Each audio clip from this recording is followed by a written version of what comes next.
This is the Hollywood Outsider. I am your host, Aaron Peterson, and with me today are my co-hosts, Justin McCumber. How you doing, man? Doing fantastic. Brian Williams. Yes. And yes. And returning host, Scott Clark, who's been away pursuing an education. Monkeys don't dance. You're such an idiot.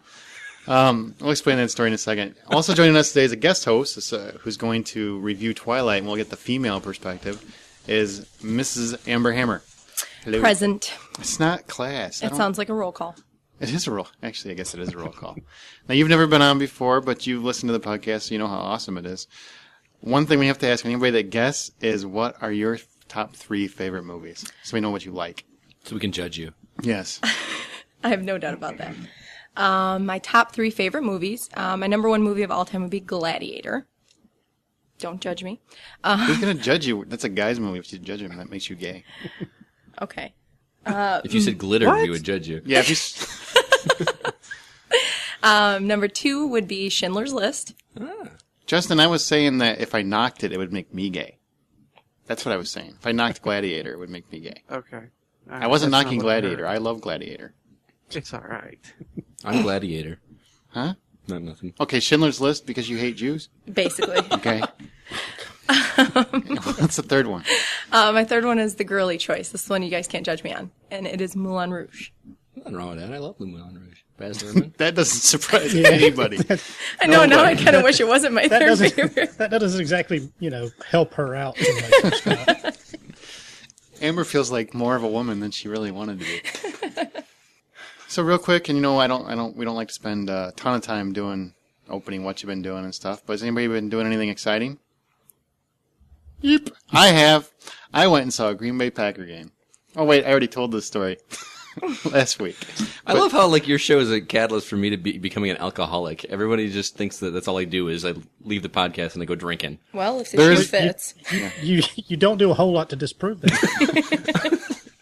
There's actually a podcast that you were drunk on. Just one time that happened. I don't know. That's all it takes. That's all it takes. Well, we are recording this the night before Thanksgiving, so it should be up right around Thanksgiving. You're going to tell the rest of the story. You went to a Packer game. I told it last week. If you listen to the podcast, you know that. No, you should. I did listen to the podcast. Monkeys Don't Dance thing? No. Well, that too. But what? You know how you got and had an opportunity to go to another game and decided you didn't want to. Yeah, Scott called me and said, for Christmas, actually I felt really bad. He called me on speakerphone with his wife and said, hey, guess what? I'm like, what? I got you tickets to a Packer game. And if you want to hear the whole story, make sure to listen to last week's episode where I go through it. And I said, cool, I don't want to go. And then texted me and said, here's what you can get me instead. True story. I don't want to go to the Packer game, but you know what? You can buy me Assassin's Creed instead. No, I think what I originally said was, Scott's like, oh, I already cleared it with your wife. I'm like, well, you should ask me. I'm the one that's got to go and suffer through another Clark attack. See, I felt bad for him having to babysit me. Since So I it was had a little pity bit too much to ticket? drink. So No. it wasn't even legitimate, really. No, I was all excited about being able to take you to a game where you didn't have to, Deal with your drunk ass. Fucking Desperate Housewives has got nothing on this soap opera. I'm telling you. Like, You should have been there, Justin. It was the first half was babysitting the whole time. Especially when we were in the wrong section. That wasn't my fault. No, but you were telling them it was their fault. Because he was that intoxicated, but that's okay. Well, we are a movie and TV show podcast. Each week we talk about the newest thing in movie and TV news, any new releases, which this week we are going to review Twilight, Breaking Dawn Part 1, and that's actually Amber and Brian are both going to review it, so our female guests are going to do that. You can't make fun of me for liking Moulin Rouge. I can make fun of you for a million things. That's I'm just talking one to you. of them. Okay. Brian goes because of his wife. Mm. So we're also going to talk about what we've been watching on TV. We're going to talk about upcoming movie releases, which it's a little slim this week, so there's plenty of room for fluff if we need to. And then later in the podcast, we'll have Stump the Hoe, which this week it's Mr. Scott Clark's turn. Word. So we'll see how deep that question is. And then we will be sure to do our flashback at the end, which Amber is going to present some movie that nobody's ever heard of. And hopefully you will be very excited to watch. So moving on, let's start with movie news. What's new with movie news? The Rock signed on for Monster Hunter Survival Guide, which apparently is a comic book series. Scott, you are very familiar with this. Not very familiar. I just read up on it. I recognize Monster Hunter from the video game series, but it is a comic book series that it's got a medieval flavor to it. That's about all I know about it. I know very little, but And I should say Dwayne Johnson. Dwayne Johnson. Isn't that what he's going by now? You can say as long as you say Well, The Rock with quotation marks in the air, I think it's okay. Well, he is back in the WWE now, so he is I the didn't know Rock that. again. Yeah, didn't he just do a wrestling match with John Cena or something? This Sunday, he's got, what is it, Survivor Series or something like that. I wouldn't know because I don't watch wrestling. That's exactly what I was just It's thinking. so real. It's so real. I've just seen the advertisements. Sure. I can smell what The Rock is cooking. Yeah, I mean, just because I got my front row tickets, don't hate. Okay, It's nice he's- to see him doing something other than freaking like babysitter movies and whatever. He's Well, been he's doing a still lot of kids doing movies. that. I mean, he's doing Return to the Journey to the Center of the Earth 2 or whatever, Journey to the Wonderful Island or whatever the hell. Well, that's kind Mysterious of Island. arguably a kid's movie. It is a I kid's mean, movie, but he's also doing G.I. Joe 2, Yeah. and he's doing Fast 6. So I don't know why he can't do anything on his own, but whatever. That's The Rock. You can't really argue with him because he'll kick your ass. Moving on, Chris Evans is taking over for James Franco. I don't understand that, but because I just think Chris Evans is a much better actor personally. But James Franco bowed out of The Iceman, which is about a hitman. Who really has a feeling for this? Do you guys want to see? I mean, this is obviously his. I want to go for a dramatic role. He did that one movie, Puncture, that didn't take off a little bit ago. I don't really know if I want to see him play a killer, other than Captain America 2. That's really all. Now is he playing the killer or is he playing one of the? Because I thought he was playing a cop or a reporter or something like that. Because actually he is, because he's not the killer. Michael Playing Shannon the killer's mentor. he's Yeah, the mentor. Right. Which wouldn't that make him a killer? No. Well, yeah, but he's not. I mean, the killer is the Iceman. Oh, he's a different killer. He's the guy that mentors the Iceman, But that would make him a killer. I thought that was Maverick. but not the killer. Bonehead. You're just blowing my mind. Did y'all see any of the HBO specials years ago about this guy? This is the guy that confessed to hundreds of murders, right? 250, I think, yeah. Yeah, I remember seeing it. Did they prove how many of those were actually true, or how much is just him talking? I don't know. The first one was pretty interesting because there was really not a whole lot of documentaries out there at the time, early 90s, I believe.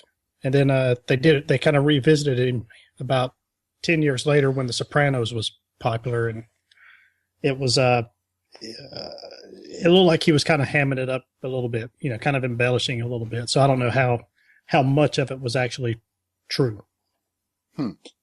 That's interesting. I didn't know that. Well, I mean, it'll be an interesting take. I like Chris Evans a lot. I'd like to see what he can do with it, but I kind of wish he would do more mainstream movies just for right now, just to kind of cement his status. I don't want him to fall off again, because he kind of did the Fantastic Four movies, and then he was gone, and he just finally came back. That's my personal opinion. Does anyone know why Franco isn't doing it anymore? I'm sure he's got a soap opera to do.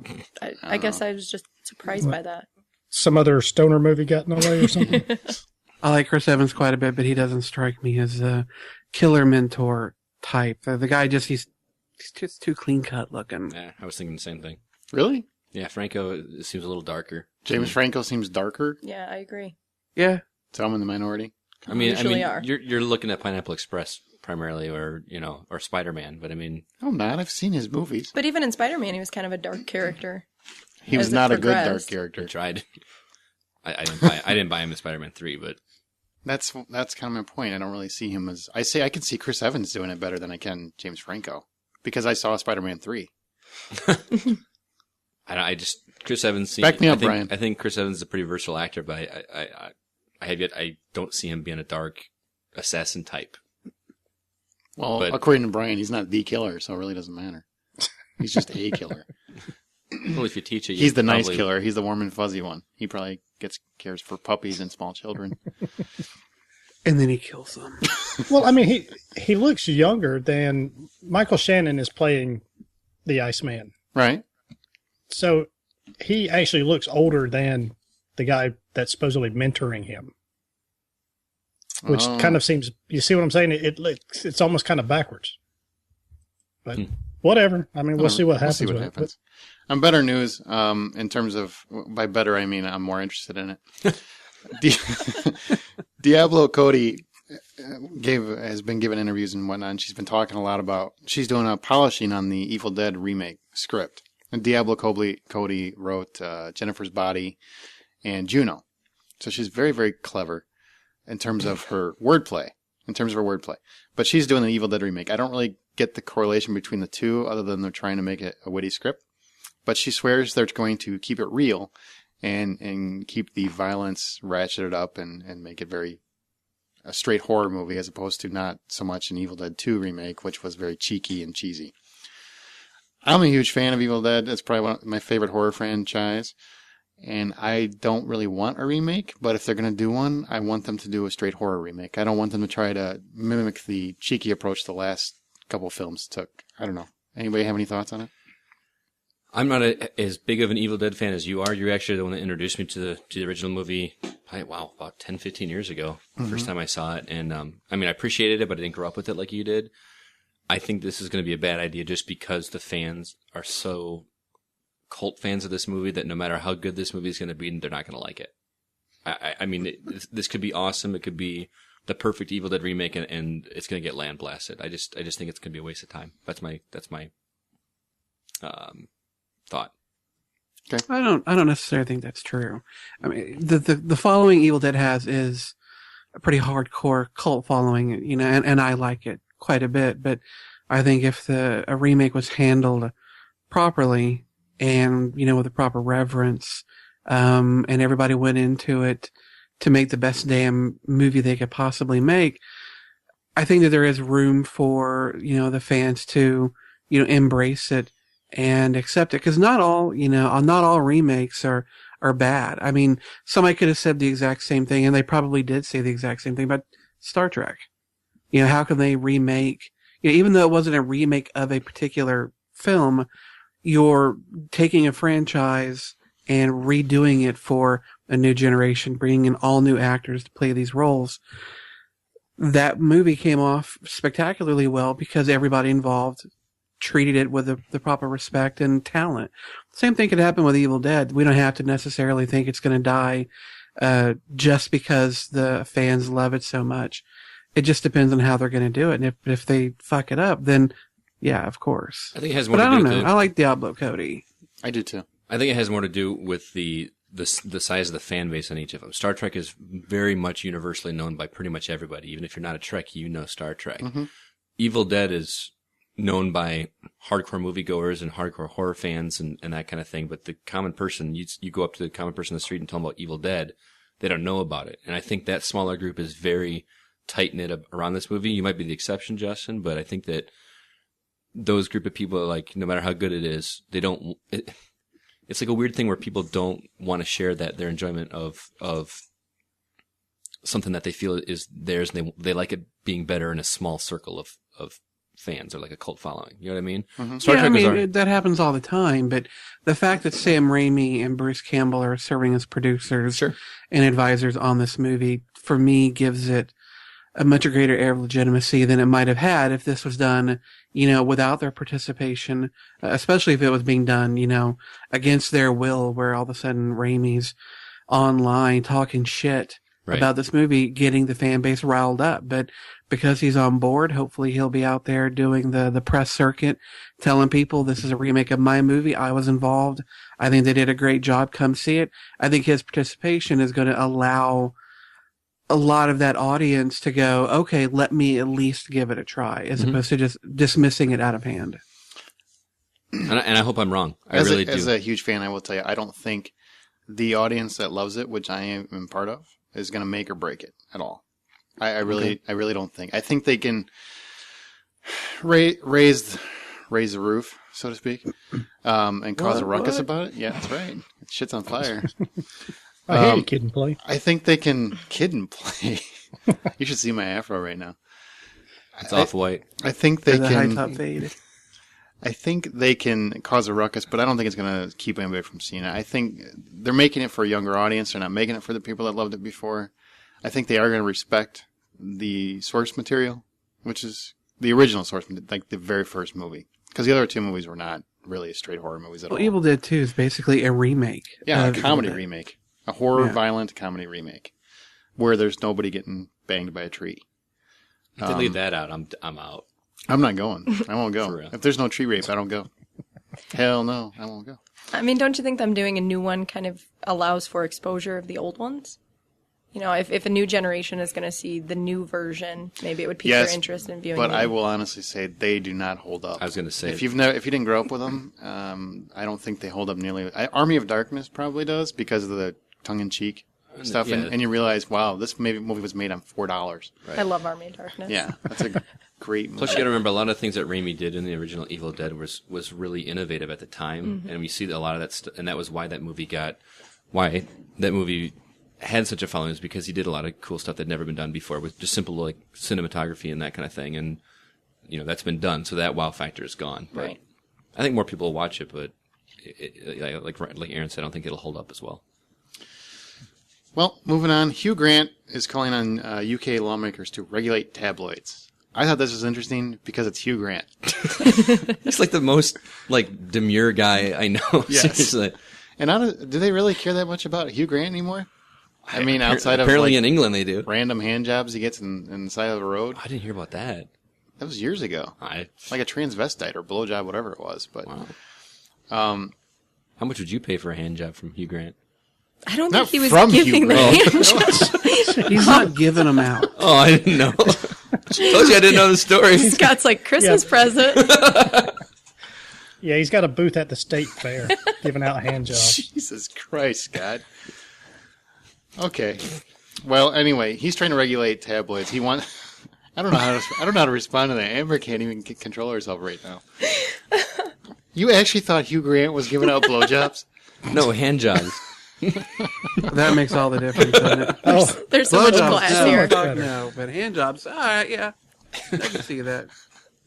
He basically wants to regulate what tabloids are doing because he thinks they're too invasive and they're invading privacy, which to some degree I respect. I mean, Princess Di died because of it. Mm-hmm. So I get where he's coming from, and there should be some regulation, but also you kind of sacrifice that by jumping in the spotlight. And That's part of your of fame. paycheck is dealing with the fame and dealing with it. I mean, I don't know if it's so much part of paycheck, but because honestly, there's nothing you sign up for that says you're going to be swarmed by press and they're going to be in everything in your life.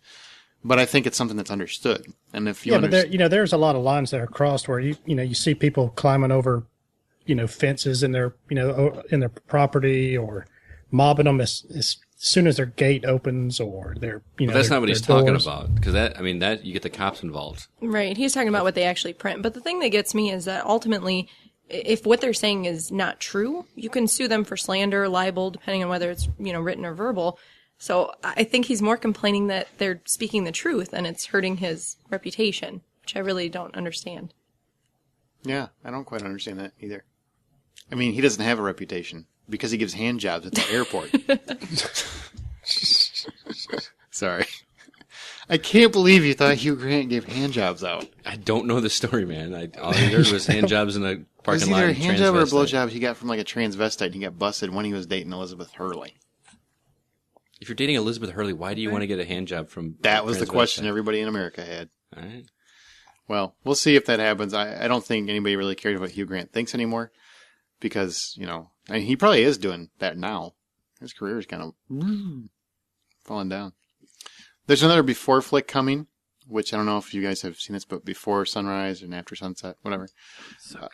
Yes, very, very sweet romantic dramas, I would say. Not really comedies, but with Ethan Hawke and Julie Delpy. They're talking about doing a third one. I really personally hope they do. They're very much a cult trio. It would be a trio. And they're separated by 9 years right now, so the next one would be about 9 years if they filmed it next year. I really think they should do this. I think that would be great because they're very, very sweet movies. If you guys haven't seen them, you should. Amber, you're nodding. Have you seen them? I have. Yeah, and I think having a third one, they're one of those movies that are sappy, but I think for the most part, men can relate to them. I don't think they're like, oh, this is a chick flick. So Ethan Hawke is so dreamy. Did you say Ethan Hawke is so dreamy? Wasn't he like a kid in the first one? Well, yeah, but... Well, Justin does have a mustache. So that automatically means he likes children. Hey, just remember this. Not everyone with a mustache is a pedophile, but every pedophile has a mustache. That's good. It's good to know. Scott Clark. Mine's connected to the beard, so it's not a mustache. Yeah, not really. Are you guys Brian, Justin? Have you guys? Apparently I'm in the vast minority on this. I didn't like the movies at all. So did you see both Christmas. of them? Did you? I saw the first one. Started watching the second one. Wanted to stab my eye out with a spork, and stopped it. With a spork? Yeah. That seems a It little bent severe. and broke, and then so I couldn't finish the job. So I just turned off the movie instead. Do you have a lot of sporks like in stock at your house? Yes, I collect them from every From Taco Bell? Kentucky Fried Chicken that I go to. I knew he was going to go with the racist Kentucky Fried Chicken. Hey, no, Church's chicken is racist. KFC ain't racist. I Oh, thought Jangles. Popeyes was racist. What did you say, Justin? I thought Popeyes was the more racist brand. It is. They do have Tabasco sauce on every table in there. Just saying. Do they? Yeah. Holy cow! I didn't know that. That's good information.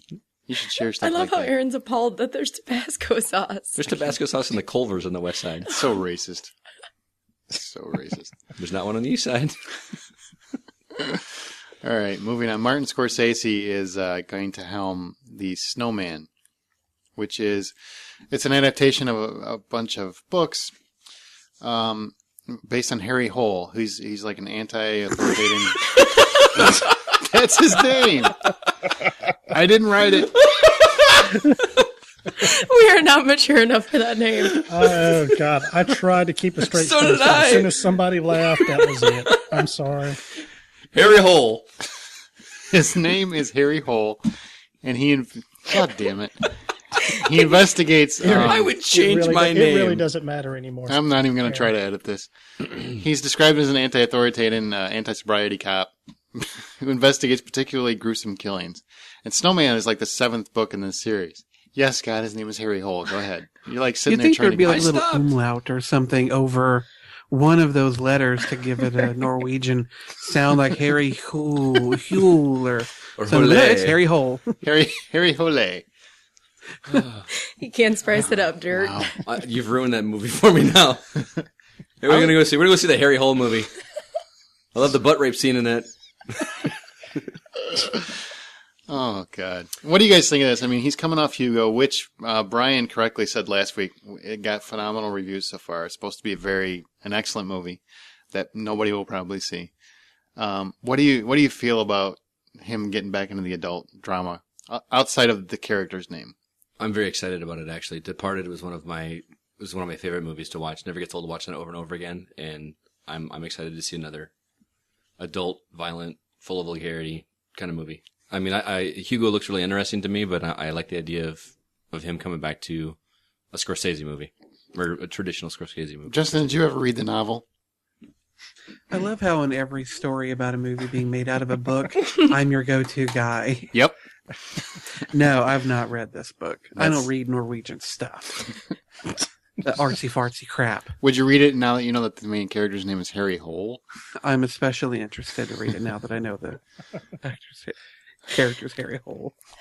That's just hysterical. It's funny because nobody can keep their composure right now. Except Scott in his homeless guy shirt. I mean, let's just call him Joe Nutsack or something. I mean, come on. Every week on the podcast, we discuss the newest trailers that are out. We take the the newest 3, or the most popular 3, I should say. And they're always available on our website at thehollywoodoutsiders.com. Trailers current episode. This week, we're going to talk about, the first one is Gone. Gone is about Amanda Seyfried. I think is how you say her name. She stars as a sister who apparently claims that she was abducted several years before she escaped. They couldn't find any information on where this alleged kidnapper was, etc. And then several years later, the kidnapper apparently comes back and kidnaps her sister. Well, she tries to convince the police based on the trailer, and nobody believes her because they didn't believe her the first time. They think she's just making this whole thing up. And so she, of course, goes searching for the killer on her own. What did you guys think? I think it looks really cool. Kind of a nice little thriller. First off, I was glad that it wasn't the first trailer that I found on this movie, which was Gone from 2007, which is apparently about the rapture. And I was really bummed out, but then I saw this trailer and thought this looks like it could be a fun little movie. I think there's not enough information in the trailer about what's going on, but I think that's probably a good thing. You know, kind of keep you guessing as to what's actually going on. So I'm excited. I'll see it, but it might be a rental. Amber, what did you think? Screw Brian. I thought it looks suspenseful, but I worry that it's going to be a terrible payout at the end. I think they're going to build you up, and you're just going to leave saying, what the hell did I just waste my time on that for? Why do you think that? I just think they kind of make you already assume there's mind play involved. Like, you don't know if she's crazy, if she really was abducted. And then I just think the end is going to be a terrible payout. Did anybody else think that they gave way too much away? Like they did the entire movie? They just synopsed the whole thing? It seemed like they went from start to finish of the entire movie. That's the only thing I didn't like about the trailer. Well, I knew like 5 minutes into it, not 5 minutes, but 5 seconds into it, I knew that 5 minutes into a 2-minute trailer. Yeah, into the 2-minute trailer. You watched the extended version. I knew she didn't get abducted because I'm like, really? She just left in the middle of the night all by herself. If some guy kidnapped me and put me in a dark hole, I'd never leave the house alone at night. I was like, this lady's full of crap. Harry Hole? Yes. Jesus. That's never going to die. Well, my money's on one of the cops being the bad guys. I was thinking the exact same thing when I saw the trailer. Yeah, the one that it looks doesn't really talk. predictable.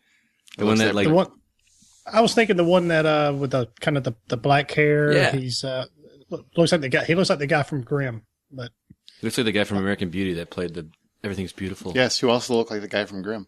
I don't know. or what was it, Michael Paré or whatever his name is? Yes. It can't be him, though, because Who he's... fucking Nah, it Eddie can't and the be him. Cruisers, Michael Paré? Yeah. Yeah. Yep. That Michael Paré. Brian, I thought the exact same thing. I thought it was going to be that guy from just watching the trailer. Yep. I love how the only good-looking guy in the whole trailer, you guys blame it on. That seems about right. That seems about right. You want to take the good-looking one down. You don't That's want. right. You don't want him to be there. Fuck I him. hope he's a bad guy. I hope he dies horribly. Fucker. Exactly. Which brings us to Rampart. This is awesome. It looks like Training Day Part 2, but with a white guy. Woody Harrelson. And the racist comment of the day goes to. Woody Harrelson plays a dirty cop. That's really what the whole movie's about. He's a dirty cop who gets caught on tape beating the shit out of a suspect. Obviously, he's seen as a racist. They go through. He's on the verge of destruction, et cetera, et cetera. He's been nominated for several awards. They're talking Academy Award that Woody Harrelson actually brings it home. I think it looks really good. I think he looks amazing in it. Like probably one of his best roles, obviously. But it also looks like, God, how many fucking times can we have this dirty cop going toward the end of his life movies? I'm kind of getting burned out on him. I think he should get an Oscar for this movie. You haven't even seen it.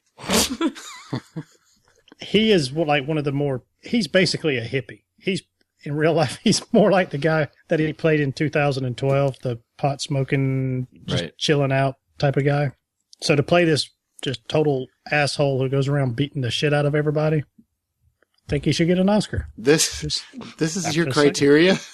Yep. No, I'm actually with Brian on this Hey, one. I think I didn't say it was scientific there, asshole.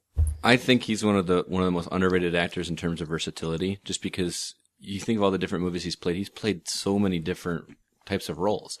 Between something serious like this, between like somewhat comedic in White Men Can't Jump, to what was it? Was it Beer Fest where he was like the transvestite in the back of a car? I mean, like he's like not typecast at all, and I think it's refreshing to see him coming back to this kind of thing with, back to like Natural Born Killers type stuff. I think this could be like the similar role. What it made me think of was American History X, how Edward Norton was a badass in that movie, and he normally wasn't. Like, and I don't think of Woody Harrelson as being a badass. I think of, like Brian said, it was kind of like a pot smoking hippie kind of guy, and to see him come out and pull off a role like this, I'm excited to see it. But like Aaron said, I'm also like, I'm not too big on the story, been there, done that kind of thing, but I'm going to see it for the performance alone. Justin, you started chiming in, and then Brian rudely interrupted you. What were you going to say? No, I was just saying you kind of hit the nail on the head when you made the comparison to Training Day. I don't want to say that film put the cork in the bottle of all bad cop movies, but this is going to have to be really fucking good to do better what Denzel Washington did in Training Day, because his bad cop, I think, is rivaled only by Michael Chiklis's Bad Cop on the Shield. So we'll have to see how it goes. But I'm curious. But for me, Woody Harrelson is not an actor that I really give much of a crap about, especially in a leading role. It's something like Zombieland.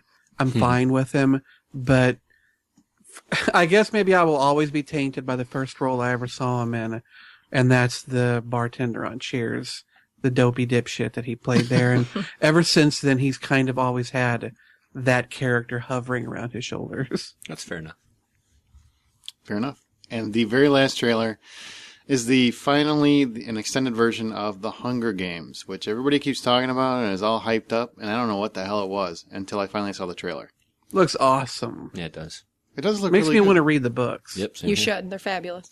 Now, Amber, you've actually read the book. It's probably my favorite book series. It's a trilogy, isn't it? Yes. What did you think of the trailer? Does it look like it's close to what you pictured? I think so. I would say my biggest pet peeve about the trailer is that it almost makes it seem... I guess they don't really go into the storyline enough, and I assume as much with the trailer, but, you know, people that have no idea what the books are about, I ask them, did you see the trailer? And they just assume it's some type of post-apocalyptic survival, and they don't really understand the premise of the game itself. What is the premise of it? Because I really don't... Nobody can explain it to me well. Well, just like a quick synopsis, basically, it is semi-post-apocalyptic. The government steps in and says that you as citizens cannot maintain yourself. So they divide the entire area into districts. Mm-hmm. You have a capital and then 12 districts. For the way you get away from the capital, the poorer the district is. Each district specializes in some type of material, whether it be food, coal, whatever. Every year, a child, a female and a male between the ages of 13 and 18, I believe, are eligible for a drawing to get put into the Hunger Games.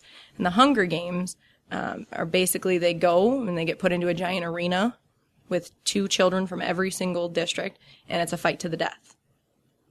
So it's... For entertainment, or...? Well, basically, the capital does it to reinforce to all the citizens that they maintain complete and utter control. So just as soon as you think you can uprise, we kill off your children, basically. Ooh. So And only one comes out alive. only one comes out alive. Out of the 24? Yes. Okay. And so obviously the major premise of the first one is that, you know, the 2 that you're going to focus on as main characters are the ones from District 12, the poorest district, and that's Kniss and Petra. That's the 2, the girl and the boy. And you just kind of follow their journey, if you will. Now, it's a trilogy, and only one comes out alive. So I don't want to guess what the ending is, but do these characters... Don't spoil anything. If it's a spoiler, don't tell me. Mm-hmm. But do these characters continue in further books? They're able to maintain the story with some of the characters into the rest of the books, yeah. And from my understanding, it is going to be... It's a trilogy of books, but I believe they're making 4 movies. Oh, they're going to do it like Twilight, split one into Yes. 2, because they might want to make sure that people go see the first one first. Yeah, they probably It should. looks like it's got some pretty good production value. I think they're pretty optimistic about it. Looks Yeah, good. I agree. Looks I'm good. excited. And I think Jennifer Lawrence was a great casting. She's gorgeous. Great casting. I mean, I don't know what her talent is going to bring to the picture, but she looks the part. No, if the part is she's- hot. yeah. She If looks the that part is hot, yes, she should be cast She's always. perfect. Exactly. That's Now, all I'm saying. Amber, do you think that this latest trailer showed maybe too much of the story? No, not at all. Really? I think it's an extremely saturated story. I would be surprised if the movie was able to cover everything that's pertinent to the adjacent movies. I think if anything, you're going to watch the first movie, and then they're going to have to hurry up and rush to get little details into the second and third, so that way you understand things you missed from the first one. Now, do you recommend me going to reading the books first, or? I always recommend people reading books. Well, I know. I mean, it's a weird question to ask because you haven't seen the movie. Obviously, it's not out yet. But it's when I come to one of these, I always wonder if I should read the book first or go see the movie first. Because a lot of times I'm disappointed by the movie if I go read the book, because the movie is usually never as good as Right. the book. You know. So. And it can go either way. It really can. If you're someone that doesn't like to know the ending, then you probably don't want to read it because you'll know exactly what's going to happen. But if you're someone that prefers to know the premise of it deeply before you go see the movie, I would recommend reading it. I'm really excited about this. Again, not having read the book or anything, but something about that you guys talked about last week. Justin mentioned, a lot of the kids' movies of today seem to echo that the kids are kind of dumb and don't know anything. And I think films like these, which are based on young adult novels, which seems to be like the next big thing. It's kind of the polar opposite of that, like with Hugo coming out and this and, based on a series of books written specifically for a younger audience. And I think it's cool to see some smart kids films, so to speak, even though they're more young adult. But I think these are kind of what Justin may be looking for in a kids movie is something with a smarter story. Would you agree, Justin, or no? This looks like a good one. So, yeah, I mean, everybody I know that's read it has had nothing but praise for it. And my wife bought them on the Kindle for her to read. And as soon as she's done and my book schedule opens up, then I'll borrow them from her Kindle and read them myself because they look good. Well, let me know when you read them so I can reference you. Gotcha. Okay. I appreciate that. No problem, man. Well, that is it for Movie News. And remember, if you want to watch any of those trailers, they're available at thehollywoodoutsider.com on the current episode trailer tab. Please go check them out and then let us know what you think. We're going to move on to the big screen where we talk about what's coming out and review anything that we've seen, which this week we're going to get to the Twilight Breaking Dawn review in just a second, which I'm so excited for. But before we get to it, I want to just preface that with Twilight Breaking Dawn Part 1, because they needed to split this shit into 2 movies, made $138 million in its opening weekend. $138 million with my pinky at my finger. $138 million. No bad. Which is the 5th biggest opening of all time. Well, it had the third largest opening day, like at 75 million.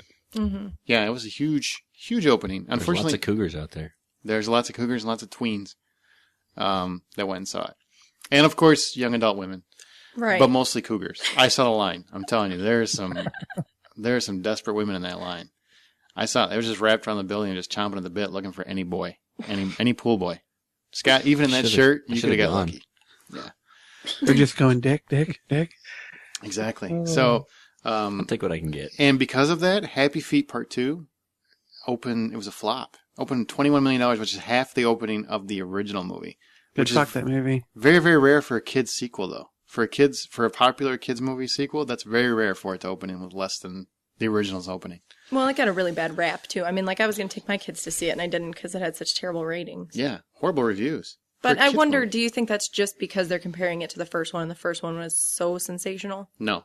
I think, actually, kids' movies get a lot more of a pass, I personally think, than regular movies. See, I didn't like the first one. I thought the first one was it was okay, but it was no, I don't know, Shrek or, any of those other popular ones. I don't know. Maybe you don't like to dance. These kids like to dance. Monkeys don't dance. Jesus. Penguins do. Okay, well, with that is what came out. Twilight Breaking Dawn Part 1. Everybody that I know has gone to see this movie except myself, Scott, and Justin. Thankfully, we have 2 people that have seen it, and that's Amber and Brian. Now, I want you guys to review it and just tell us what you thought. You go ahead and debate it. All right. The basic premise for those of you 5 people in the world that have not seen it yet is Edward and Bella get married, go to a honeymoon. She ends up with a really quick pregnancy and gives us the worst, most awful, painful looking birth scene you've ever seen in your life. She already looks like she's giving birth most of the time. Go ahead.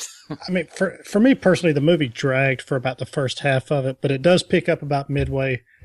For those of you that have to go see it with your significant other, I needed a little bit of action for this movie, so luckily there is some action. There's some pretty good parts about midway, and the special effects for Bella, because Bella gets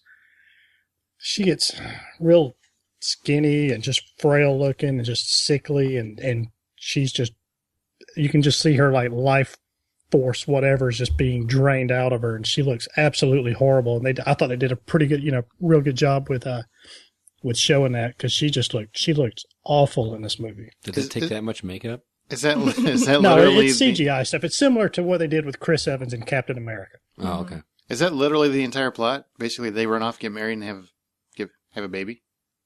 Well, she has a vampire baby. Okay, but is that the plot of the movie? That's the whole plot? The first portion of it.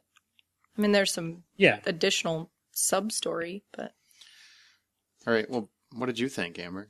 Well, Brian's not finished, okay, I don't think. I'm sorry. Continue. No, I mean, that was just about really the gist of it. It's entertaining. I'm not a twihard, but I do go see it, and I have seen the last few movies, so I'm here for the for the extent of it at this point. So, but it is entertaining. I mean, objectively, it is an entertaining movie, and it's I would give it out of $10, I'd give it a strong 7. Okay, so. Amber, your turn. Better up. Well, I actually also was going to give it a 7. I think movies like this tend to get a bad rap just because they have a strong following to a certain extent. Like I know I had mentioned to Aaron that I looked on Rotten Tomatoes, and I think the critics were like 25%, but viewers were 90%.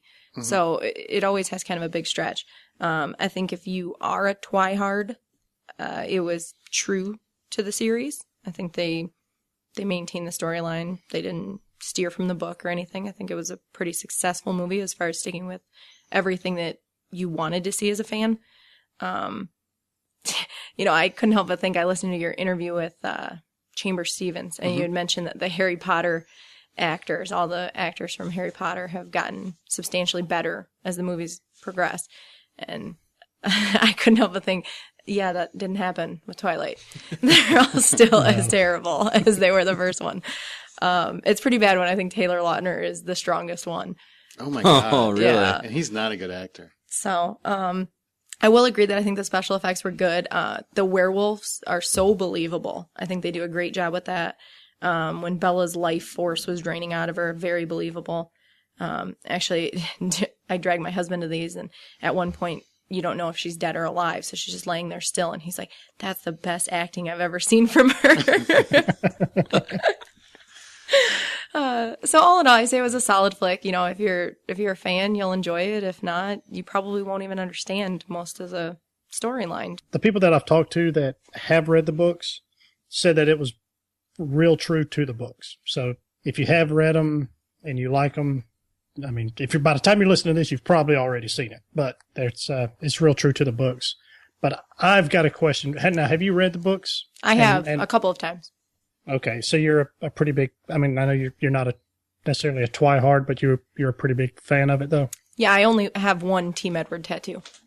Gotcha. Are you serious? No. So maybe you can answer so something for gullible. me because I've asked a few people, even did a brief internet search, couldn't find any. Really? answers that You I was think satisfied I'm with. better than the internet here? Why doesn't Edward glitter in the sun in this movie? They're down in Rio de Janeiro, out in the sun multiple times, and he's not all glittery and glowing and stuff. I think I actually brought that up during the movie, but the most of the scenes that we saw him, he was indoors with the sun shining. He wasn't necessarily outside.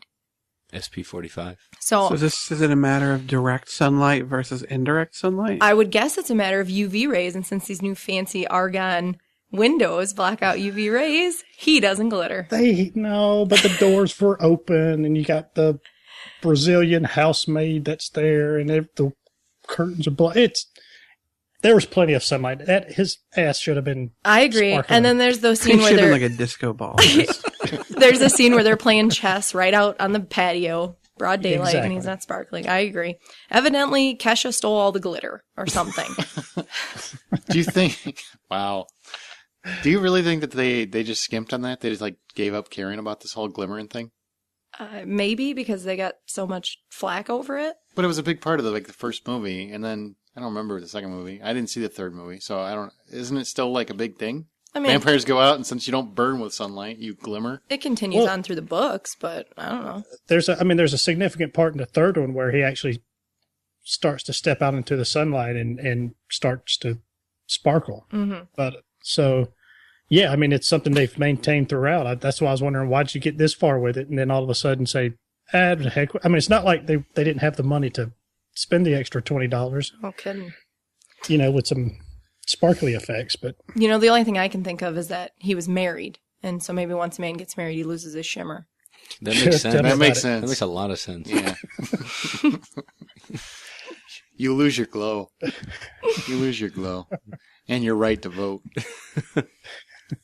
I don't know. I make fun of the Twilight movies a lot. You guys all know that. And I've the biggest reason I have such a bad taste about this series in my mouth is because I saw the first one and I thought it was, I'm sorry, that movie was a turd. Story aside, whatever, that the production, you say there's not enough. I get a lot of heat from all the hardcore fans that they didn't have the money and all this, but the acting was terrible. It was just the premise of playing baseball in the rain was stupid. I mean, I've never been able to wrap my head around it. I am giving it a shot. I'm actually doing a social experiment with a friend of mine. I'm actually reading the first book. Social experiment? I am. Does that mean you're getting A drunk? glory hole in a truck stop is not a social experiment, Scott. I'm sorry. We're up. No, I am going to read the first novel as a trade-off with a friend of mine who's going to play a video game. You're going to read a whole novel? Yeah. A whole one? Dude, I read. It's not like I'm Yeah, not. but you don't read novels from start to finish? I read 2 books on vacation, bitch. I would be surprised if you could only read the first novel. That's what I've been If told. you didn't have the urge to continue That's on. what I I've been truly told. would. So I got my free Audible, whatever.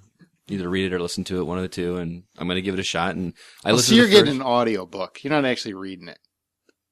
Okay, I'm sorry. Does that make me less of a man? Yes. Yes. No, that shirt you. makes you less of a man. I fucking hate it when people want to equate listening to a book as reading it. I don't care what Leo Laporte or any of these other people want to tell you. Listening to it and reading it are two different things. They are. You can't So immerse I just yourself. threw that down. I firmly believe, and I'm not as an avid reader as Justin or writer, but I firmly believe you can't immerse yourself into a book the same way hearing it as you can reading it. They engage the brain in completely different ways. So yes, it makes you less of a man. And the shirt that you're wearing that no one can see makes you even lesser. So, of a man. as a subscriber to audible.com, fuck both of you. Thanks, Brian. Is that you sticking up for me? I got to write that down. No, not necessarily. That's me sticking up for me. You're on your own, bitch. So basically, Brian and Amber both gave it a 7 out of 10. So that's still pretty good. And Brian, you say you're not a fan, but I think secretly you sound like a fan. You sound like No, you're but I mean, deep into it. I can look at it, objectively though. I mean, I'm not a fan of the movies, but they are entertaining. The first one, yeah, is kind of crap, but once the second one gets into more of the other characters, kind of gives a little bit more story. So it's more than just a bunch of pouty looking, teenagers trying to look all sexy and shit. So. Which I don't know why they're still gloomy and depressed looking in this fucking movie too, though. That bugged me. So I'm like, look you gloomy got in married. every- Why? Young, Why? and immortal. Why the fuck are you depressed? Because they got married. I love Scott's theories. Oh my god! All right, well that's Twilight breaking down part 1. I do want to ask you one more question, Amber, because you read the books, all of them. You're the only one here that's read them because Scott he'll just hear them. Fuck you guys. Was it necessary to split it into 2 movies? I mean, I get why they did Harry Potter. There's a lot to it. It's like that. Thick. Yeah, it's excessive. And honestly, what they put into this first movie, I mean, I don't know if Brian will agree with this, but I feel like there was a solid 20 minutes of fluff. I mean, I walked out of that saying this could have been 20 minutes shorter and I would have been satisfied. But the thing of it is the last half of the book is so saturated with action and just controversy that I don't think they would have been able to do it justice to put it all into one. That's part of the reason why I thought that, like the honeymoon scene, I thought was dragged out way too long, and even there's really not giving away too much, but the housemaid, I wanted to know more about her. I didn't really care about them playing chess and doing whatever they were doing all their honeymoon. The Brazilian housemaid lady basically calls the guy a devil or a demon or something like that. And because she apparently knows that he's a vampire or suspects that he's a vampire. And it's like, how does she know all this? I want to know more about her. But it's but the way they end it, it definitely makes you want to watch the next one. Mm-hmm. They did a good job of go straight into the second one. Yeah, they did a good job of making the ending suspenseful. All right, well, that is Twilight Breaking Dawn. I'm glad that you two enjoyed it. Last week, we did talk about the new releases that are coming out, which are Arthur Christmas, A Dangerous Method, The Muppets, and Hugo are all in theaters right now. So if you want to hear more about those, listen to episode 16. We're going to be real quick on the releases for December 2nd because really, they're really just limited releases. There's really nothing coming out wide because the Thanksgiving releases kind of carry over for that. Sleeping Beauty and Shame is coming out. Shame is about a sex addict. Sleeping Beauty is, I really don't know. I didn't have time to research it. But that's what's coming out, and they're both limited releases. I wouldn't worry too much about that because it's really going to be Thanksgiving releases, which is Arthur Christmas, Dangerous. Not really Dangerous, but Muppets. Shame looks pretty good, though. Shame does look good. It has Michael Fassbender, who was X-Men, isn't it? Yes, Magneto. Yeah, he's Magneto from X-Men, and he's a sex addict trying to wrestle with his sexual addiction. And it actually looks like they're taking it seriously. It's not just a guy running around banging chicks, and he's so sad. It looks like he's got an actual addiction, like alcoholism. It's not the Scott Clark story. No, it's it's not 12 Steps. It looks good, though. For some reason, it reminds me a little bit of Closer. Oh, that was a good movie. A similar kind of vibe. Closer was fucking awesome. Mm-hmm. Why did it remind you of Closer, if you don't mind me asking? And maybe it's the Clive Owen character. That tall, brooding, kind of obsessive guy.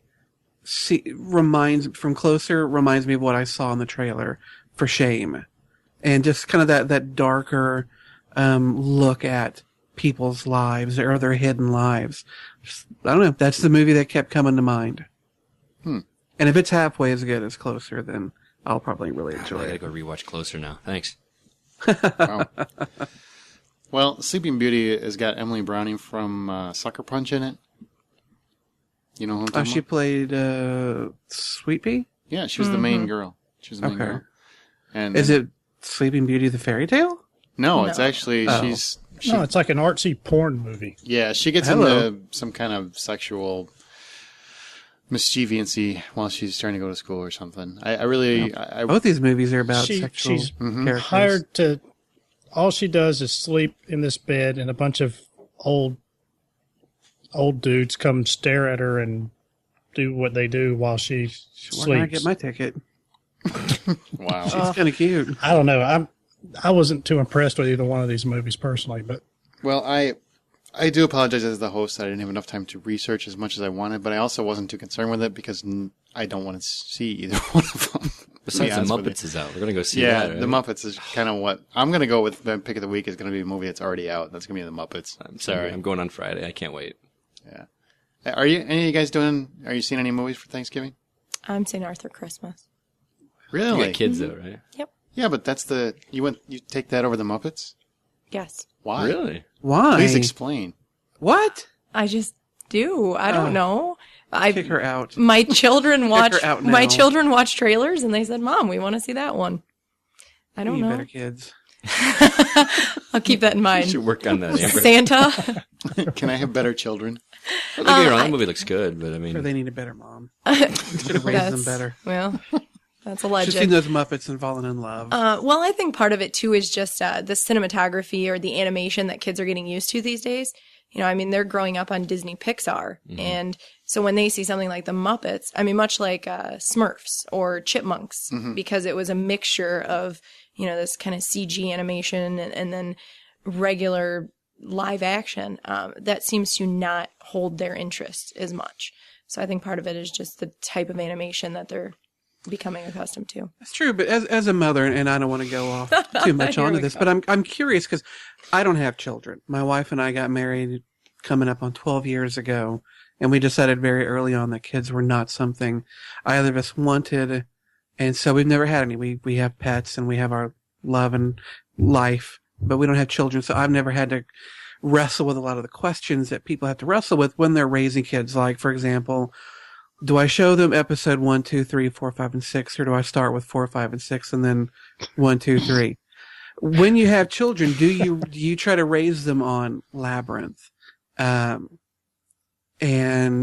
Little Mermaid, or do you just give them the media of their time without showing them too much earlier stuff to kind of give them a broad, view of kids' entertainment? Because I think if kids were raised not just with Pixar, but with everything, that maybe their tastes would allow for more desire to see things like the Muppets as opposed to just seeing the CGI and, sparkly. Right. Well, and part of it honestly probably is my fault. And as much flack as I take for it, I'm an avid Disney fanatic.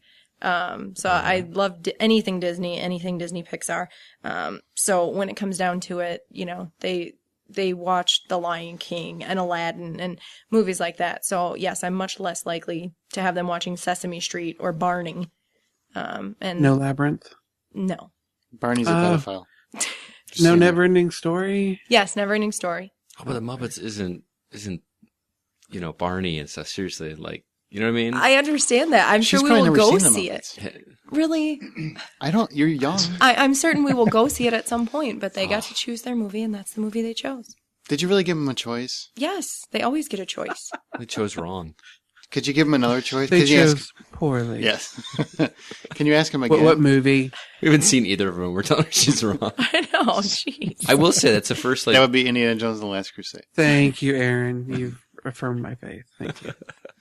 I do think it's interesting. I haven't checked it today, but Muppets is at 100% on Rotten Tomatoes. Like, You know that's- why? Like 'Cause 60 the reviews. Fucking Muppets. That's why. You know what I'm going to do? I'm going to sedate them and buy Muppets tickets. You know what I think and we then when should they do? come too. B.A. Baracus. When he wakes up on the plane, oh, motherfucker, put me on a plane. That's exactly what my 4-year-old They'll will say. Okay. You should get them on the podcast right now, and we want to ask them. How old are they? Like 3 and 4? 3 and 5? 4. We'll get them on the podcast, and we'll ask them, and we'll give them the choice of the Muppets, or the Christmas, or the Muppets, and we'll see what they pick. And I bet you they go with the Muppets. No, they'll be like, hey, asshole, give me a sip cup and I want to watch X-Men. And it's not in 3D. It's so you'll Oh, save the money. Muppets are down to 97. Who the fuck gave it a negative review? Go look at it. Go I wanna find that see. person. I am looking right Maybe like that now. guy that gave a negative review of Toy Story 3. Yeah. Who like does the one that? guy. That one guy. The Who one does guy. J.R. Jones, Chicago Reader. Yeah. He's just Except mad. for a few good zingers from Balcony Dwellers, Statler and Waldorf, there isn't much here for Mom and Dad. Oh, there's a couple of them who gave... I always hate when a movie gets like 97, 98%. Because it's like, did they really give it a negative review because they honestly felt that way? Or did they give it a negative review only to be that one or two people who did give it a negative review? Because I remember I never trust I love those. when Justin gets worked up. the one guy that gave Toy Story 3 a negative review.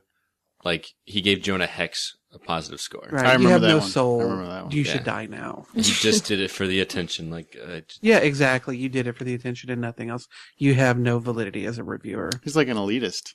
I can't stand elitists. Really? Yep. You want to go there? No. Not with you today. speaking You're fired of, up. I haven't heard a dictionary word from Justin today yet. Do you have one? You'll hear one. You'll hear one. We got another You half heard a like podcast 6 to from Amber when Well, you I was listened going to to her use one review. earlier, but y'all made me all self-conscious about that shit. So now I don't want to use more than a 10-cent word. What do you mean you heard 6 from me? I didn't use You used a large bunch of words that vocabulary. Scott doesn't know. Oh, well, shit. That's a... Well, I said That's a anything pretty more than broad 2 swath of syllables. words. Well, speaking of people that can't spell, Scott, it's time for Stump the Hoe. Dump the Hoe. That is our weekly game where we basically, one of our podcasters asks a question, a trivia question. All the rest of the podcasters, which we've got a full house this week, try to answer it, and he tries to stump us with said question. And then then we will we're going to answer- bring on an actual prostitute. We'll answer. No actual prostitutes are harmed. I know, during but the it would be making of this awesome. We could- podcast. It would We be don't really- have the budget for that. No. I'm retired. Okay. Well Well, he's played. going to ask a trivia question. We're going to get a chance to answer it, and then we'll find out what the answer is after a short trailer break. Go All right. ahead, Scott Clark. All right, I'm worried this one. I can't decide if this is gonna be too easy or too hard, but I like this question. You guys all know I'm a big fan of the Dark Knight movie, and in 2008, this was only the 4th film that was based on a comic book to be nominated for a Best Supporting Actor Academy Award, which was obviously Heath Ledger. So that means there were 3 other movies before that were nominated, and so which of the following 4 actors was not one of those that was nominated for this award? And which? For Best Supporting Actor. So Okay. in 2008, Okay. 2008 So The who Dark Knight. didn't? Right, who did not. I'm did going to not give you get 4 of them. nominated. 3 Okay. of them were nominated for Best Supporting Actor for a movie based on a comic book, and one of them was not. All right, go. A, Tommy Lee Jones. B, Al Pacino. C, Paul Newman. Or D, William Hurt. Whoa, can you give us the role they played too? I think that gives the answer That would kind away. of give the answer away. Now, okay, say this question one more time because I'm kind of confused. Okay. Not surprised. Heath Ledger was nominated for Best Supporting Actor in 2008. Got it? All right. He It was won, actually. He did, right. Yeah. But this is only the 4th film based on a comic book that had an actor that was nominated for this award. Okay. All right. I got you. Okay. So which of these 4 actors was not one of those 3 previous? Okay. So there were 3 movies prior to this that were based on comic books that had a Best Supporting Actor, and which one of them is not? A. Tommy Lee Jones, B. Al Pacino, C. Paul Newman, D. William Hurt. And you're saying that these were all actually nominated for an Oscar except one? No, one of them I completely made up. Okay. 3 of them were nominated for a Oscar for Best Supporting Actor. For their comic book role. In their comic book role. In their comic book role, yes. Amber, go ahead. You're the guest. Why do I have to go first? Because you're a lady. Guest. That's a lie. But you're the guest. Is Harry Hole an option? No. It's always an option. Really. It is No Shave November. Wow. Sorry. I'm not shaving my face. I am shaving my ass. I'm going to go with Newman. Just vomited a little bit. Amber said Newman. Justin? I'm going to go with John Hurt. I think it's William Hurt, isn't it? William Hurt. But William if Hurt. you want to make up answers, that's fine too. John Hurt's actually an actor. I could have sworn he said John Hurt. No, William Hurt. No. Is that still what you want to go with? Actually, yeah, I'll still stick with the William Hurt. All right. Brian? Wow. I'm going to go with Paul Newman. I'm actually going to... Who was the first one? It was Tommy Lee Jones was the first one. Al Pacino, Paul Newman, and William Hurt. I'm actually going to go with Tommy Lee Jones because he was nominated, but I don't think he was nominated for a comic book role. And I know Al Pacino was, and I know Paul Newman was.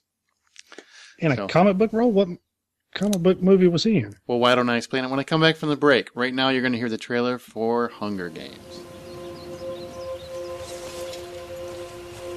We could do it, you know. Take off, live in the woods. They'd catch us. Well, maybe not. We wouldn't make it 5 miles.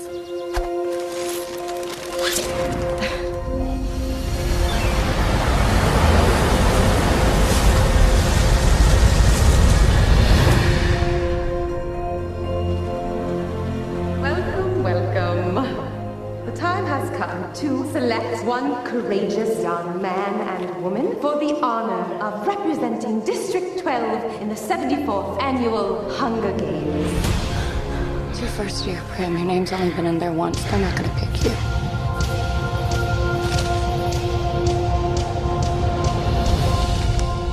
Primrose Everdeen. Prim! I volunteer! I volunteer as tribute.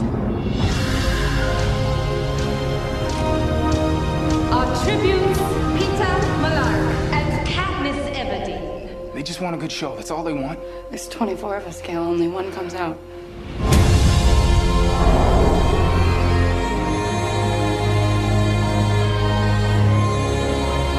So you're here to make me look pretty? I'm here to help you make an impression. And so it was decreed that each year the 12 districts of Pan Am shall offer up in tribute one young man and woman between the ages of 12 and 18 to be trained in the art of survival and to be prepared to fight to the death. This is the time to show them everything. Make sure they remember you. I just keep wishing I could think of a way to show them that they don't own me. If I'm gonna die, I want to still be me. I just can't afford to think like that.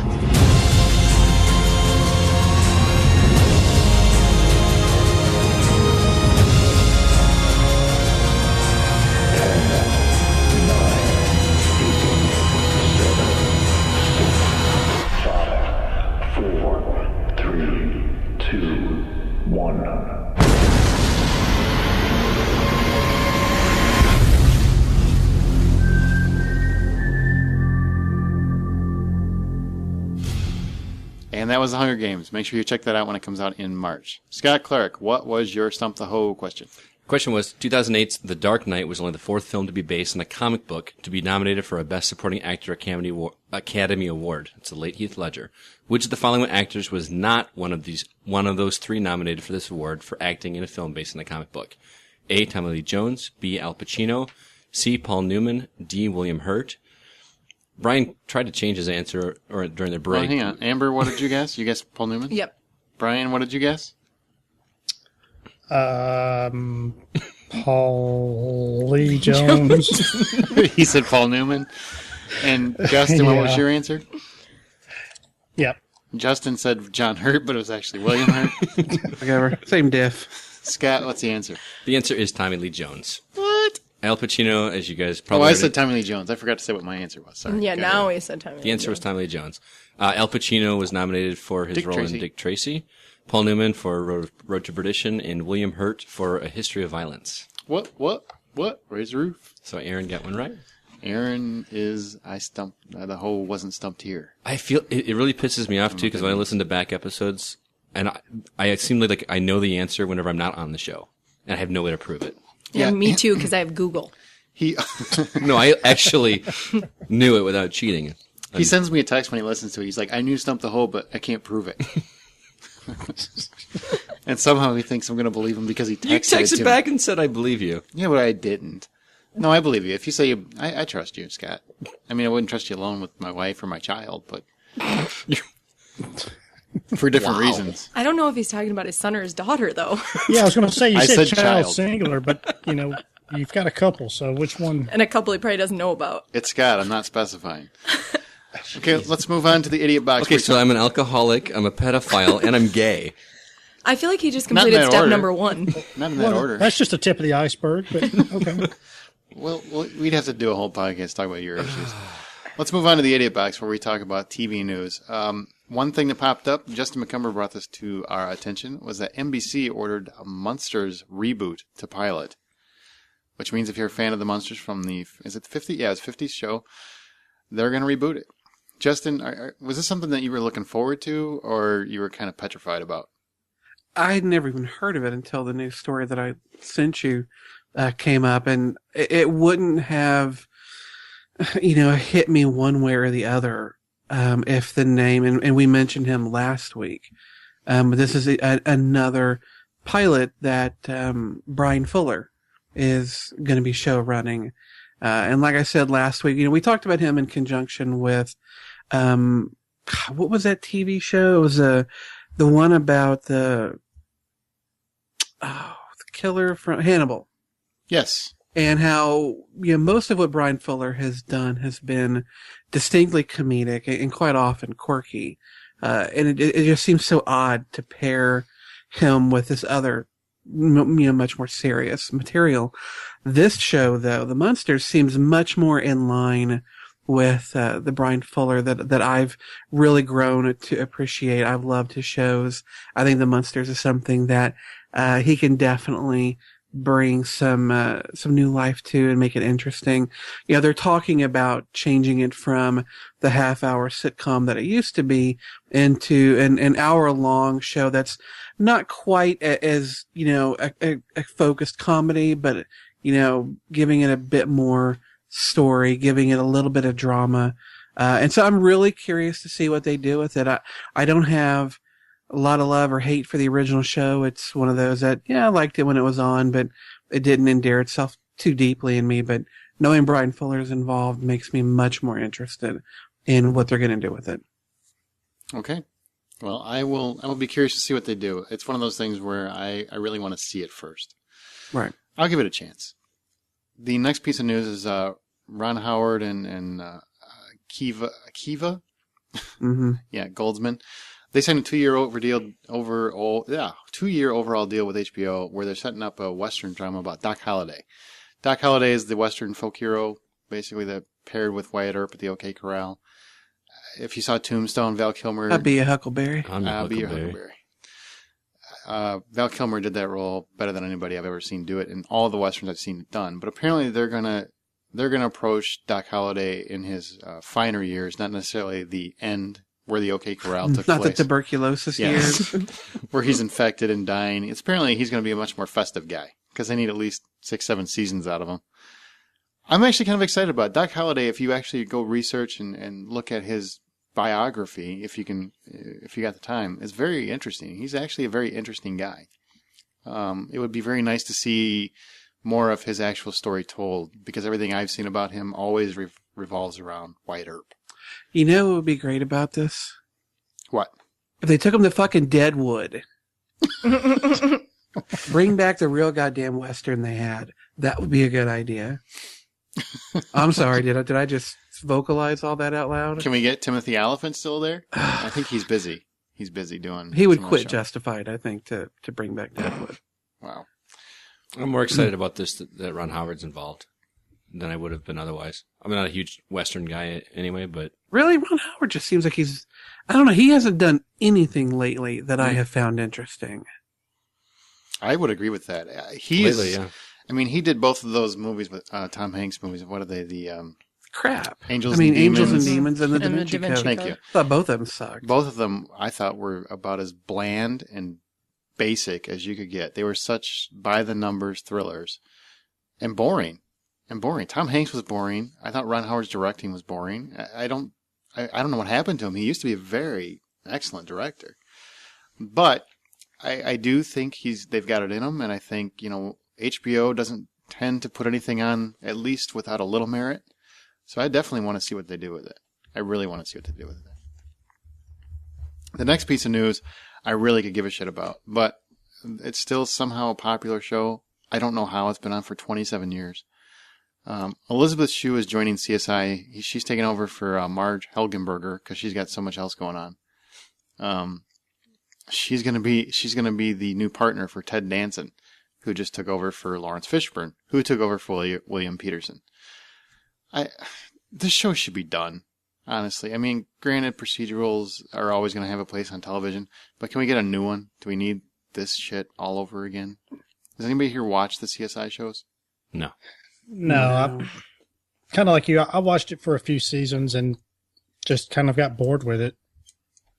And I'm amazed that it's still on TV, and I'm amazed that they're still keeping it alive. But apparently somebody's watching it. So, and I mean, and I'll give them credit. They're changing up the cast and trying to keep it fresh so that, people keep watching. So, all right.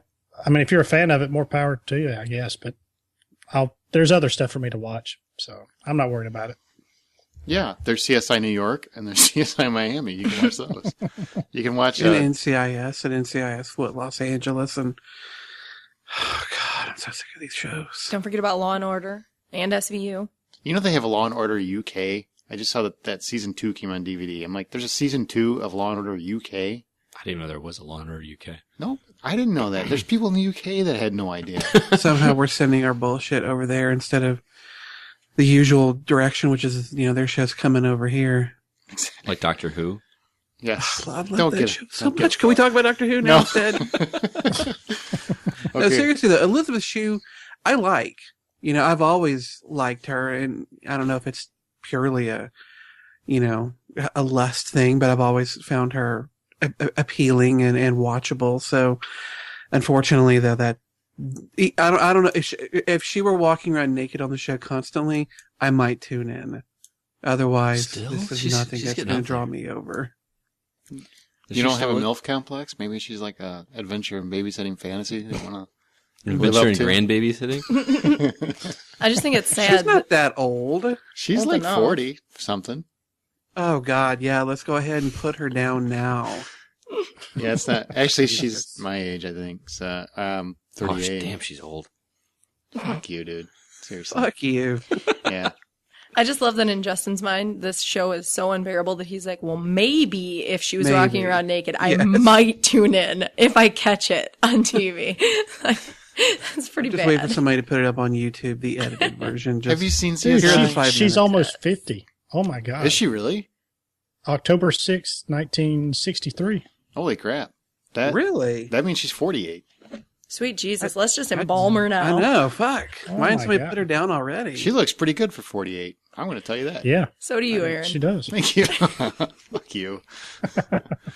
Oh, I hate young people. Okay, well, the last piece of news, and it's kind of bittersweet. I'm kind of a fan of his. I don't know why, but Regis Philbin retired from everything. What has he been doing? Regis and Kelly, Like, him and Kelly Ripa. I like Kelly Ripa. I like him too. I like the show. When I'm you like him? I like him. He's funny. He's a crazy old bastard. I like watching him.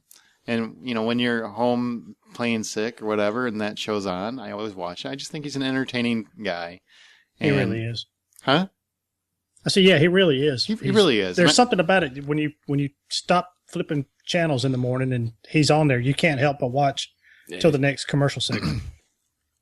I stopped watching that show when Kathy Lee Gifford left. I'm not watching it without her. Are you serious? No, I don't give a shit about the show or him or anybody else on it. I find daytime television, the few times I've happened to come across it, completely repulsive. I don't know how people watch that dreck, but that's just me. Me either, those sons of bitches.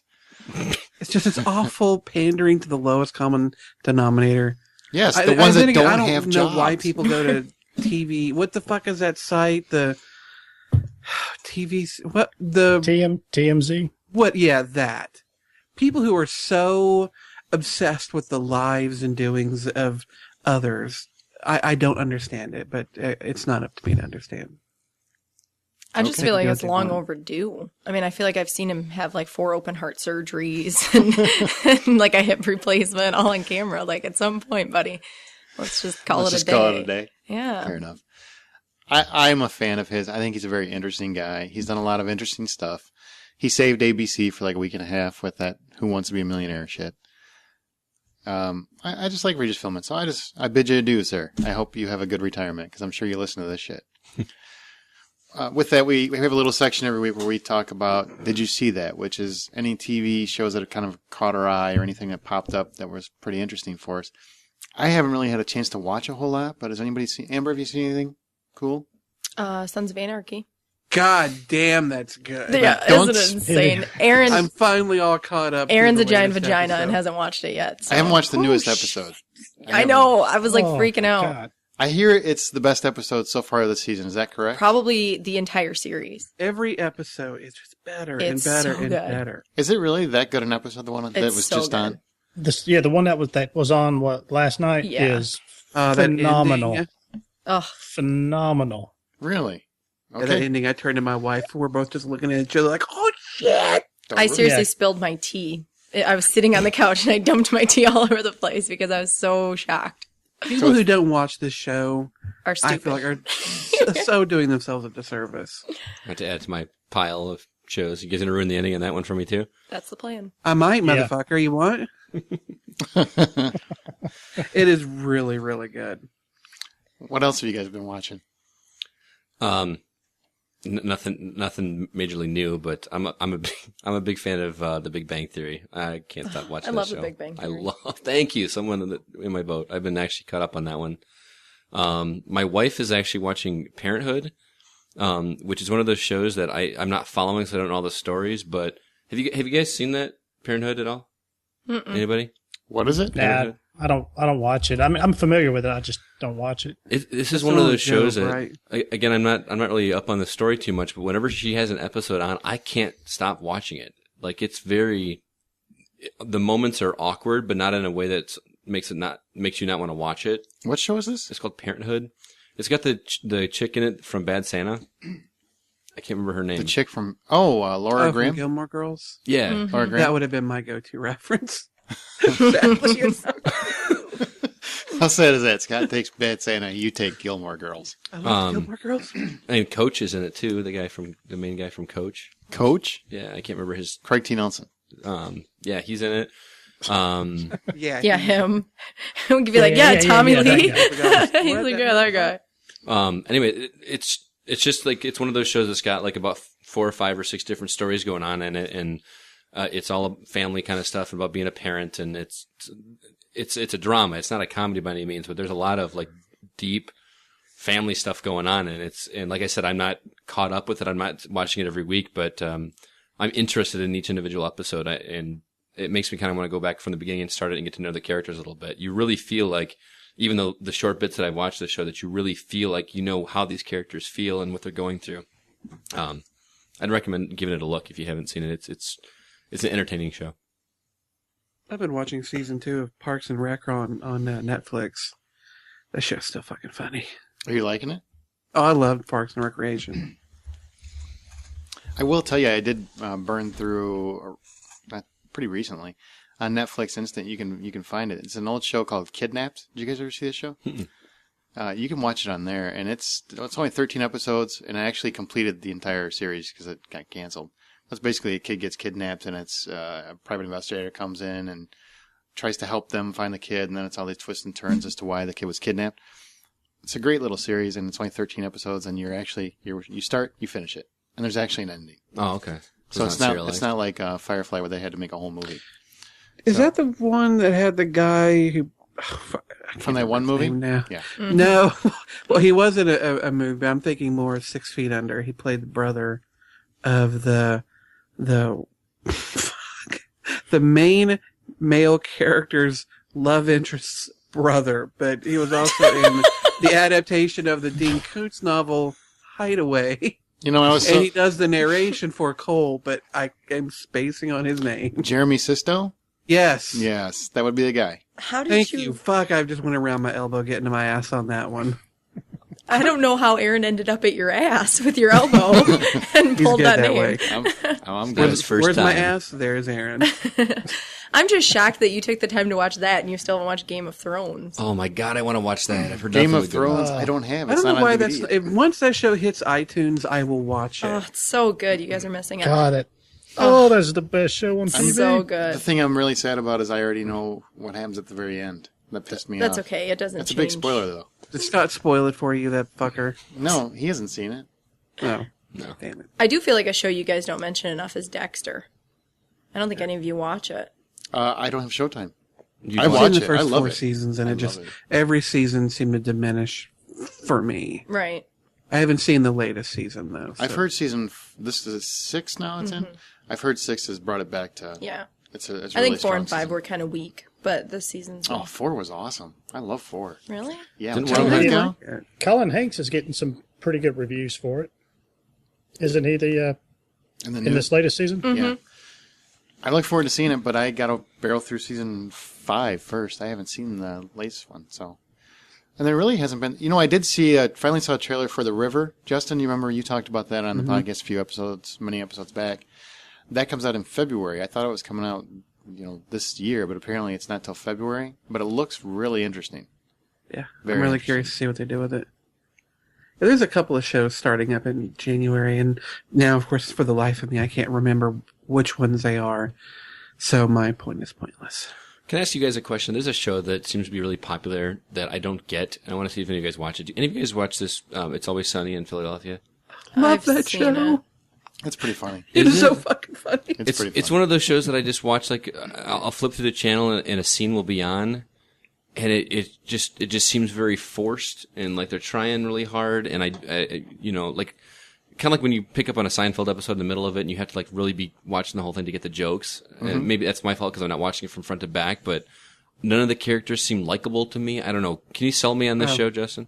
Well, I mean, or no, Aaron? the characters are not likable, but I think that's a part of their appeal. It's one of those shows where the characters are just they all think they're smarter than they actually are. They all think they're better looking than they actually are. But it's a show wrapped around a bunch of misfits, and watching them fail at everything they do, and yet they're so earnest with it. And yeah, I guess it could look a bit forced if you don't watch it consistently, but these are all characters who are, by their nature, over the top. And when you're over the top, it often comes across as forced or more than it needs to be. And I think that's, if you're not a fan of that type of acting or characters, then you're not going to get it. It may not be a show for you, just like bullshit like the Venture Brothers and crap like that have droves of fans. I've watched it and hate it. It's not to my taste. This may not be to your taste. I don't know if I could sell it to you. Okay.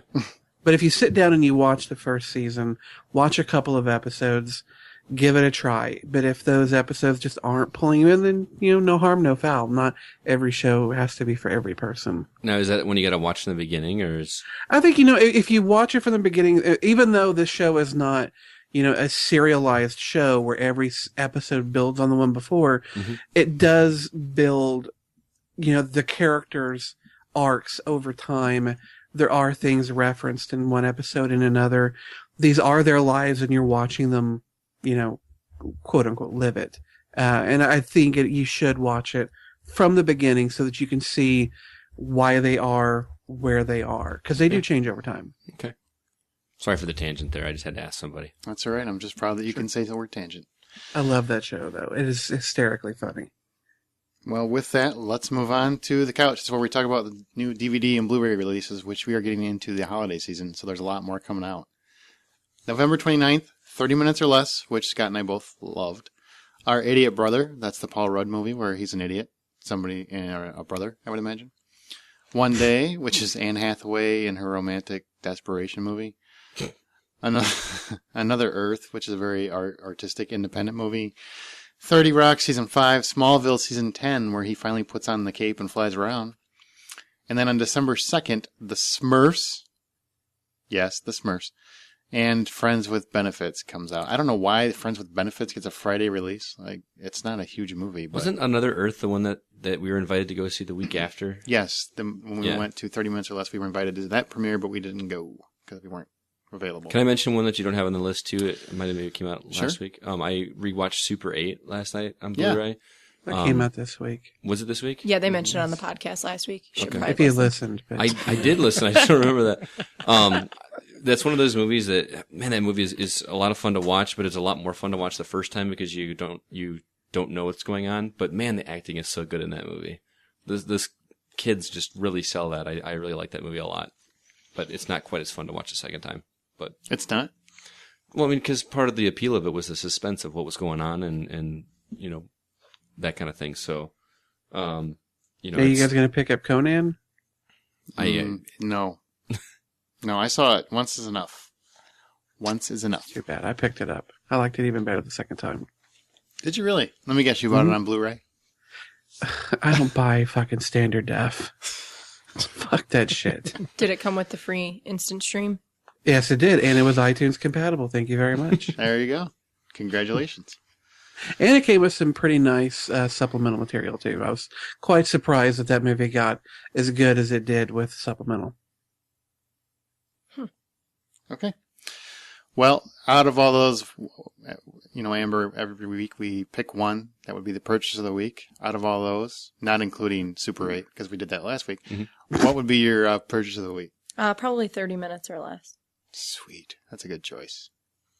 Scott? I'm the same. I'm biased, though, but I still kind of want to see Our Idiot Brother as well. I like Paul Rudd. Okay. Justin? Smallville Season 10. Ooh. They really ended that show on a high note. Very cool. Brian? I'm going to go with Another Earth. Look at you. Yeah. I watched that depressingly bad movie with Kirsten Dunst. Melancholia? Yeah. And funny enough, it's about another planet that's found on the other side of the sun. So apparently this is one of those sets of movies that come out about the same time that's got very similar plots. But no, it just sounded kind of weird. Like there's this other planet that's basically an alternate reality or something. So it just kind of sounded a little bit different. I'd like to check it out. Okay. I'm going to take Smallville Season 10 as well, because I want to see the last season. You didn't watch it when it aired? No, I didn't. But you've seen the first 9 seasons? No, I dropped out after 6, I think. God, really? I thought all this time they were showing reruns. I didn't realize it was still going on until they were... 10 seasons. Mm-hmm. But you know what? I get to skip 4 of them and just watch the last one. Well, you shouldn't. They all have something good to offer. No, they do, but I don't have that kind of time. So I'm going to watch just the 10 because I want to see how they ended it. I heard they ended it really strong. So I'm really looking forward to checking that out. So I'm with you, Justin. You should be happy that I jumped on. Okay, now we're coming up to our flashback DVD / Blu-ray, which is every week we try to pick a little known or obscure film that maybe you haven't heard of or you have heard of but didn't really think much about, so that hopefully you know that we liked it and you can go check it out.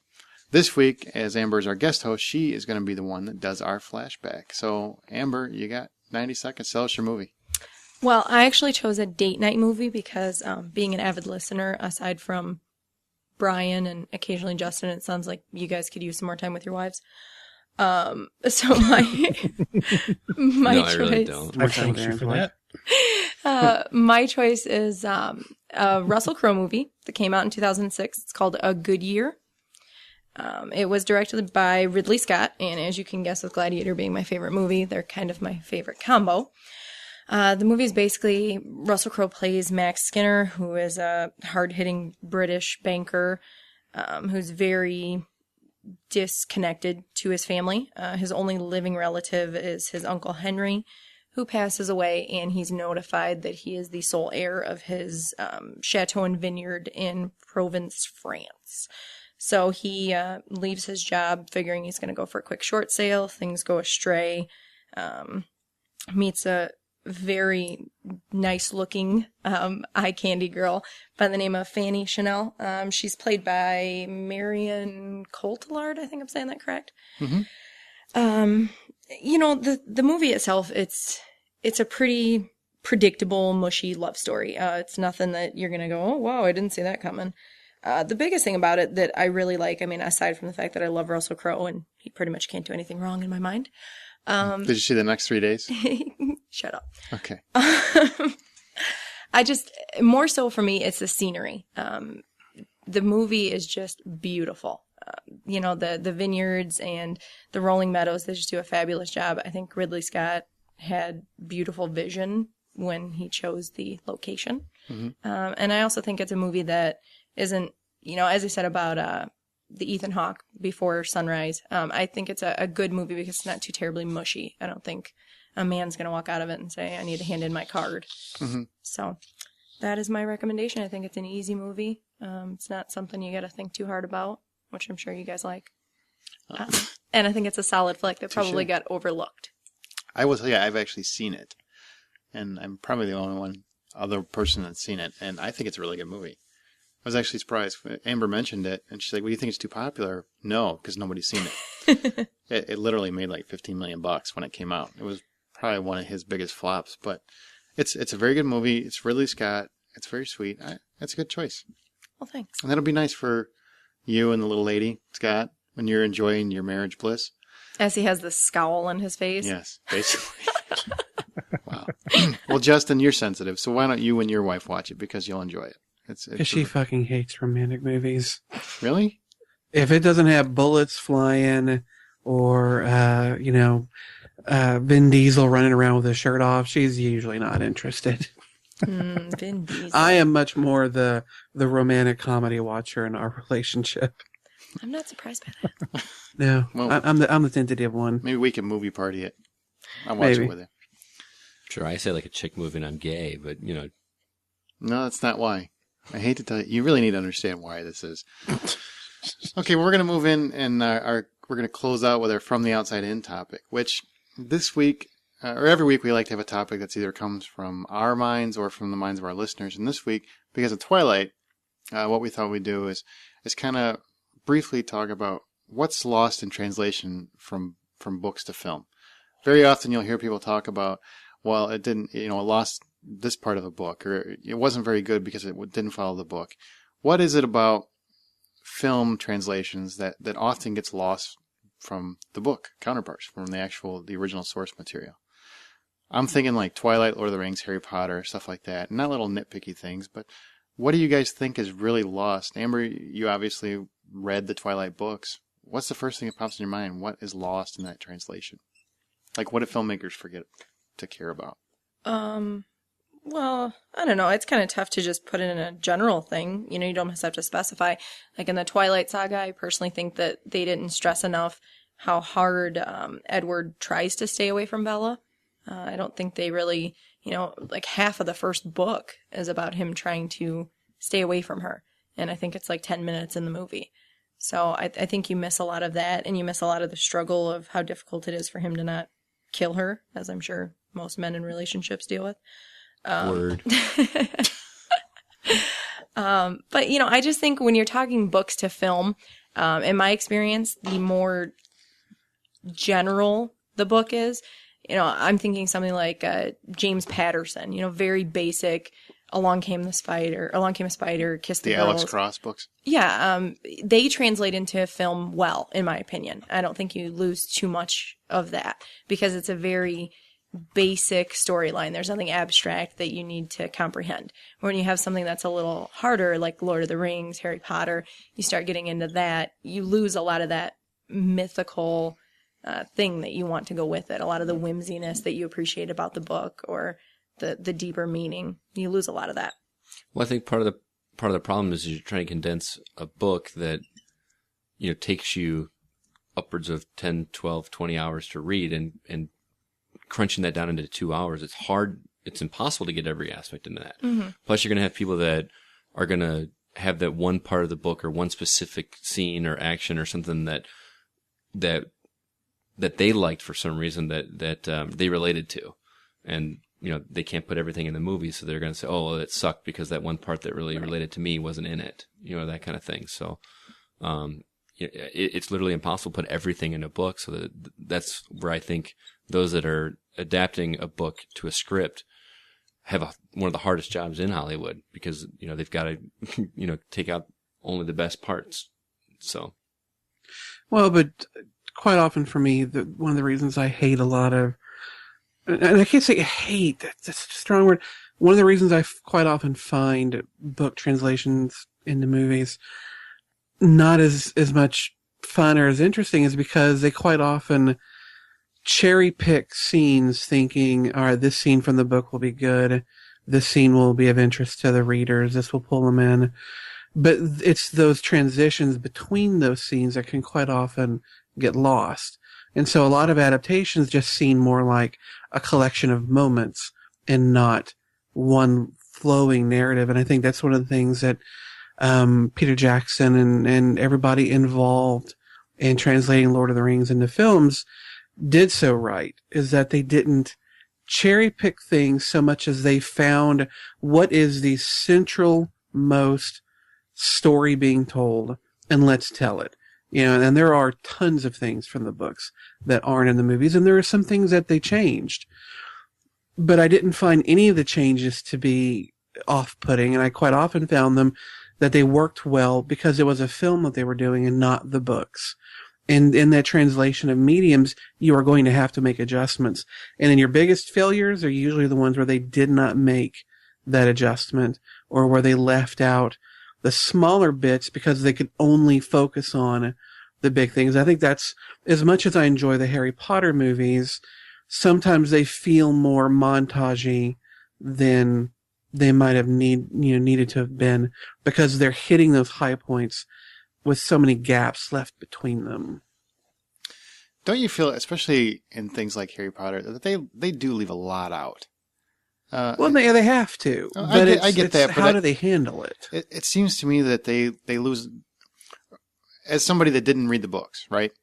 I watch the films, and it seems to me with every film, there's always something that happens in that film that you can tell was part of something prior, but wasn't in the actual movies. I always feel like there's at least one thing in each one of the corresponding movies where I feel like there's a piece missing that wasn't in the previous films. Does that make sense? Mm-hmm. Mm-hmm. Why See, I always just look at it as I'm just picking up on something I missed because they cram so much into there in the backgrounds, the dialogue, the scenery, the action. There's so much going on in those movies that for me it's like it takes 2 or 3 times to kind of pick up everything going on in it. So, but I think that's what Justin's saying. If they did a better job of the transitions, you wouldn't feel as though you missed out, because I think Harry Potter is one of the biggest examples of you have a huge story or a huge moment that's quite relevant to the story, but you have no idea how you got there or, the lily pad tracks that led you to that part of the story. So I couldn't agree more when he says, they need to work on the transitions and getting you to those larger plot lines. Yeah, true. But for somebody, I'm sorry, but real quick, just for somebody like me that hasn't read the books either, they introduce so many different characters in those movies that you're trying to keep up with. Okay, this person, that person, this other person, and trying to keep track of how they fit in with everything. That sometimes you can kind of maybe not pay attention to the rest of it or something. I don't know, but sorry, go ahead, Justin. Well, I mean, all I was going to say is that I wish sometimes that the movies made from films were given a bit more time to breathe in. Again, the Lord of the Rings movies, these were not an hour and a half movies. You know, I mean, the first one, the theatrical cut, was 2.5 hours. Mm-hmm. I mean, the extended cuts go into 3 hours. I think Return of the King's extended edition is like 4.5 hours. So these, you know, because they have that additional time, they can put in more of those transitory moments that build a bridge scene to scene. For me, I think my favorite adaptation from a story to a film, and it's one of the few instances where I think the movie is actually better than the book, is Shawshank Redemption. I think they did an amazing job of taking that story and changing it in ways that made sense as a film and really bringing the core of that story forward. And I enjoyed the story. I think the movie is a heck of a lot better, and that you usually don't see that. Fair enough. What I would really like to do is just have, I don't know, I think there's a lot of detail that they leave out, especially in films where there's a succession, where there's more than just one, where it's not just, a one-off book. When there's multiple books, it feels to me like there's information in later movies that they should have included in the previous movies, but didn't realize its importance, maybe. Filmmakers didn't. And I don't understand why that happens, because you would think that if they're going to produce, like The Hunger Games is coming out, I hope that there's not something in the original book that's going to affect the third book that the filmmakers don't think is important at the time. Do you know what I mean? Well, but remember, the Harry Potter series wasn't finished in book form when they started doing the movies. Right. Mm-hmm. So they're kind of racing against the clock, because while they're doing movies, she's still writing books. And, what character in book 1 is she going to be the pinnacle character in book 7? So you kind of have to bring in as many of those sorts of elements as you can, because you really have no idea what is she going to make important. And what thing are they leaving out now that, oh, well, all right, well, fuck, if I'd known, ahead of time that this event, this character, this location was going to be so important, all right, yeah, we would have put it in the film. And so we didn't, but we kind of have to bridge it in now. So that's the danger of adapting an unfinished narrative. You also have to keep in mind, too, something like Lord of the Rings. They filmed that all in one shot. Right. You know what I mean? Mm-hmm. They didn't have the... Like with the Harry Potter, I worried with the Harry Potter ones at the beginning, the kids were so young, and then by the time they got to the end, they were going to be adults, which they were, and it was going to be weird, but it looks like they pulled it off. Mm-hmm. With Lord of the Rings, they had them all lined up in a row, as just they never stopped, so... Yeah, and I definitely don't mean that the Harry Potter movies were bad, because I really like the Harry Potter movies, and I didn't read the books. But there's a lot of stuff that's missing, and because I can just tell. And I'm sure part of it is because the books weren't finished, and I think part of it was the filmmakers didn't think it was important for the movie they made originally, and then it became important later, so they just threw it in there. Mm-hmm. There's some things that were very disappointing, and some things I've heard from people that have read the books that really disappointed me. And I'm sorry we're only talking about a few films, but if we did every frickin', adaptation, we'd be here forever. But in Harry Potter at the end, when what's her name? Spoiler alert. I'm not spoiling it. Beatrix gets in a fight with Ginny, and Ginny's mom gets involved. And I'm not going to say what happens or anything else, but the fight, from what I understand from people that read the books, was a lot more involved and had a lot more backstory than what was actually shown in the films. That I would have liked to have seen, because I actually felt like the fight, that scene was really lame, honestly. But people that read the books said that was one of the best parts of the final book. And it does I always not wondered if they were going to do it in the movie, the way they did it in the book, and I was glad to see that they did.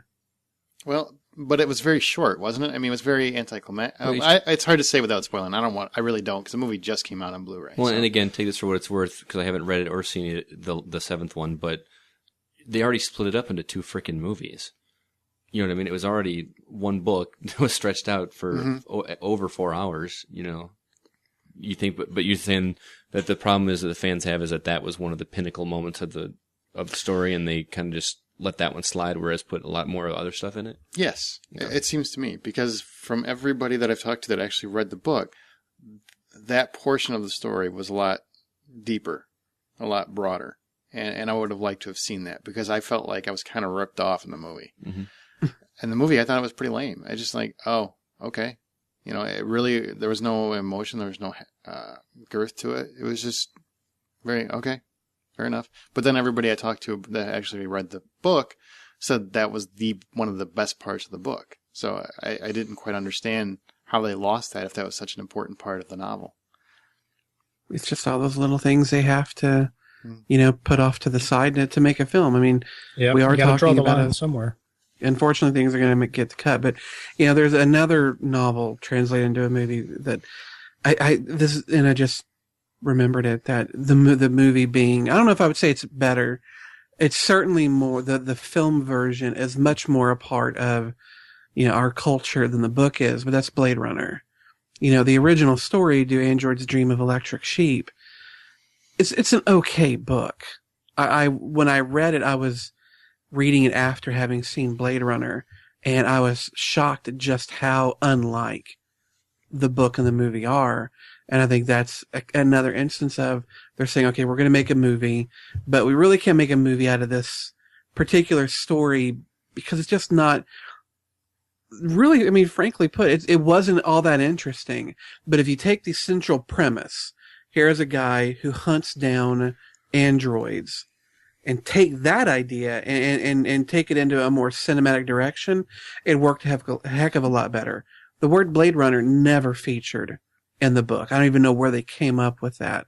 The idea of Deckard being an android was never a part of the book. And that's spoiler. Sorry, Scott. I've seen Blade Runner. Sorry, I don't know if you've seen Blade Runner, but in one or two of the different versions floating around, it's hinted he may be a replicant. And replicant was not a word used in the book. But I think they smartly took an idea and made something appropriate for the medium. And so Blade Runner, yeah, you tell people, hey, do you know that Do Androids Dream of Electric Sheep? 9 people out of 10 are going to know what the fuck you're talking about. Say Blade Runner, and they will. So it did something right. It comes back to my argument earlier about talking about the remake of Evil Dead. You got people that are so glued to that original source material that you do anything deviant from the original and you're pissing them off. But the people that are making the movies are in the business of making movies to make money. Mm-hmm. And so who are you going to please? Are you going to please that small hardcore cult following, or are you going to appease the rest of the millions of people that are going to buy tickets?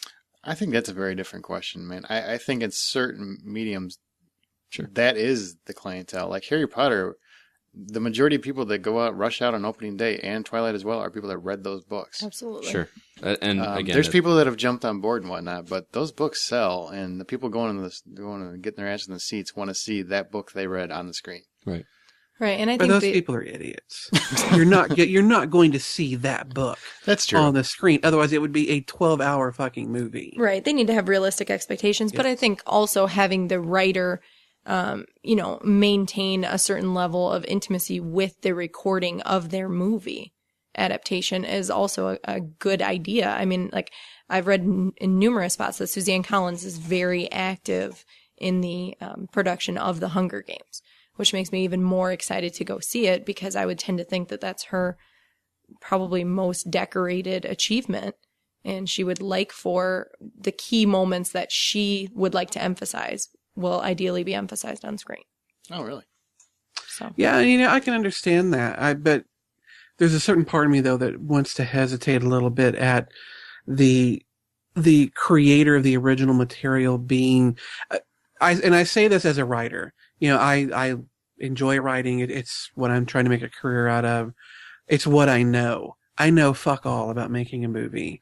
And so if someone were to make a film, if Hollywood, please call me, wants to make a film out of one of my novels, if they want my advice, I'll give it to them. But I would hate to think that my desire to have them do my version of the movie would somehow lessen, since I don't know so much about filmmaking. I feel like I don't want to be one of those people that comes into the kitchen and tells a cook how to do their job and end up fucking up the whole stew. Mm-hmm. Let people who know what they're doing do it, and let me just sit on the sidelines and hope for the best. And if they want my opinion, I'll give it to them, but I'm not going to be the one dictating how they treat it. So let's say you've got a dark sci-fi story that you've written, and some TV company or movie company comes to you and says, "Hey, we want to make a musical out of it," you know, with a bunch of teenagers. Mm-hmm. Would you balk at that idea, or would you say, "All right, go on with it"? Well, you know, and I hate to sound so mercenary. It depends on how much they're paying me. Mm-hmm. Thanks Yeah, for when being I was- honest. I mean, I know. Hey, that's the way it is, man. Yeah. That's being When I was a honest. kid and I would watch Stephen King movies, and I would, or even worse, some of the Dean Koontz movies, it made me wonder, how the fuck did that author sign off on this kind of adaptation of their work? It wasn't until I got a little older and realized, you know, for one, how much they're paid for those options being signed over, and two, that quite often the author is not included in any part of the film. What they're doing is they're saying, in exchange for this $1 million or 100,000, whatever it is, in exchange for this money, I now give you my child and I allow you to do whatever it is you're going to do with it. You're making a deal, you know, kind of with the devil. So you have to be prepared for them to do what they're going to do and to not go. I especially hate it when authors sell off their rights and then bitch. If you're going to be that angry, then give your fucking money back. Oh, yeah. But if fair you enough. took the money, then you're taking on also the knowledge they're going to do what they're going to do, and that's all I can. That's my end of it. So yeah, if they were going to sign up and say, "Hey, we're going to give you $1 million, and we want to turn your dark sci-fi novel into Glee," give me the $1 million. Have a good day. Because I can still keep writing. I can still keep doing what I want to do. And just because they make what they make doesn't suddenly mean that my book ceases to exist. Kudos to you for saying that, honestly, Justin, because I get so annoyed with a lot of writers that are like, "Oh, this is my kind of thing." And, you know, you're in the business to make money. I understand. I Not appreciate the everybody. artistic aspect of it and everything. But it's the same thing in the music industry. People that quote unquote sell out are looked down on because, you know, no, you know, you're doing it to make money. Well, there is a certain artistic, I get a lot of things out of writing. I get to explore my creativity. I get to, you know, take my emotions and kind of therapy, you know, writing is therapy to a certain extent.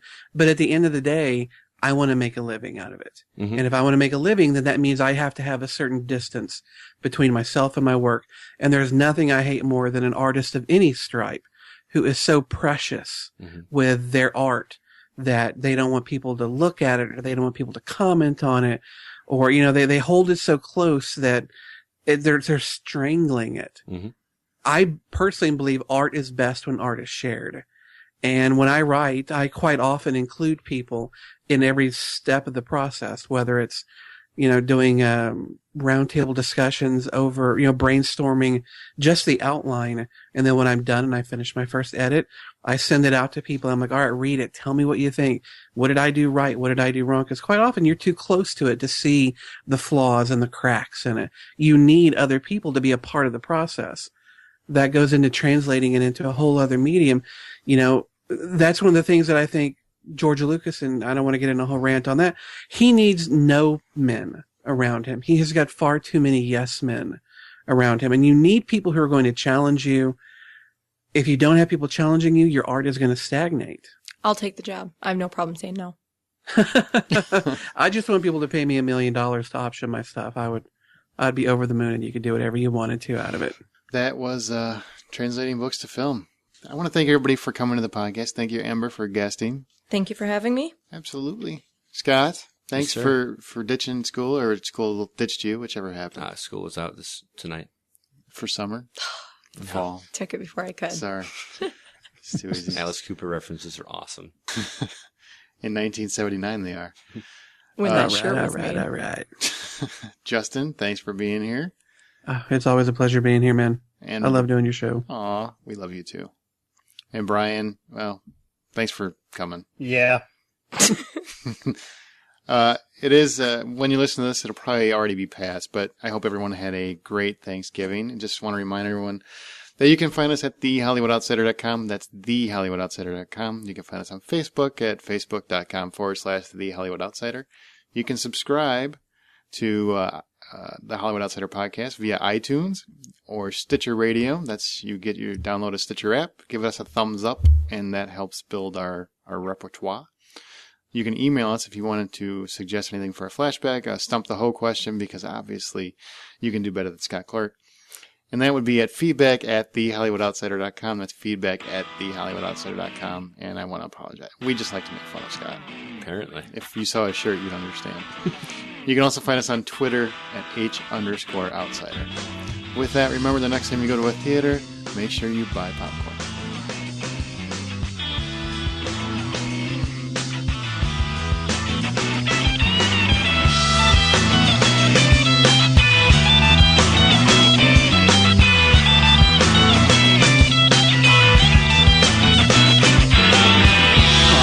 Decision for me letting you go. No time to visit, I just wanna go home. And you're unable to understand that I'm doing the best I can. And all I know is all I'd rather be home. I'd rather be home. I'd rather be home.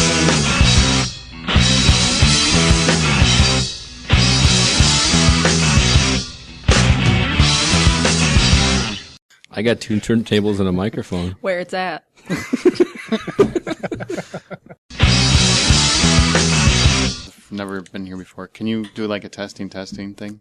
Testing? Yeah, can you actually put some oomph into it? Talk like you're normally going to talk. Like, Yeah. Ryan's moist as a bunt cake right now. Georgia. My shorts got tight all of a sudden. Did you really just say my shorts got tight? I mean, I don't know who picked up on it because it sounds like a pretty obscure song. It's the Roots. The Roots are on fire. No, that's No. the Rope. Oh, Name of the sorry. band. Wow, that's- This is about celebrating the mustache, which is a symbol of, masculinity. That explains why he doesn't. that's why that explains why Scott fucked it up already. It's weird. I always thought a mustache was a sign of pedophilia. Well, it's because you grew up in this age. It's because you went to school in Georgia. Yeah, probably. Is that why you stopped growing yours, Amber?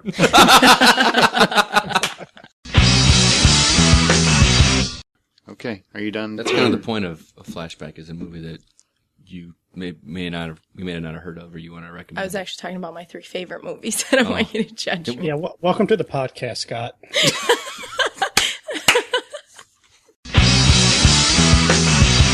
You guys Apparently do she's realize that good. this is completely irrelevant to everyone else involved. We're not recording yet. We're waiting. He's got to do a sound test for 15 minutes before we get going again. So. Well, werewolves imprint. So basically, once they look into the eyes of their soulmate, quote unquote soulmate, they imprint, which means that they will do anything that person needs. Oh, this is awesome. So, like one of the werewolves is like 15. Well, he imprints on a 3-year-old girl. So it's not in a sexual way. Wait a minute. Scott. It's more so that werewolves don't age as long as they are going Scott's to. like, yeah, I don't fuck little kids. I imprint on them.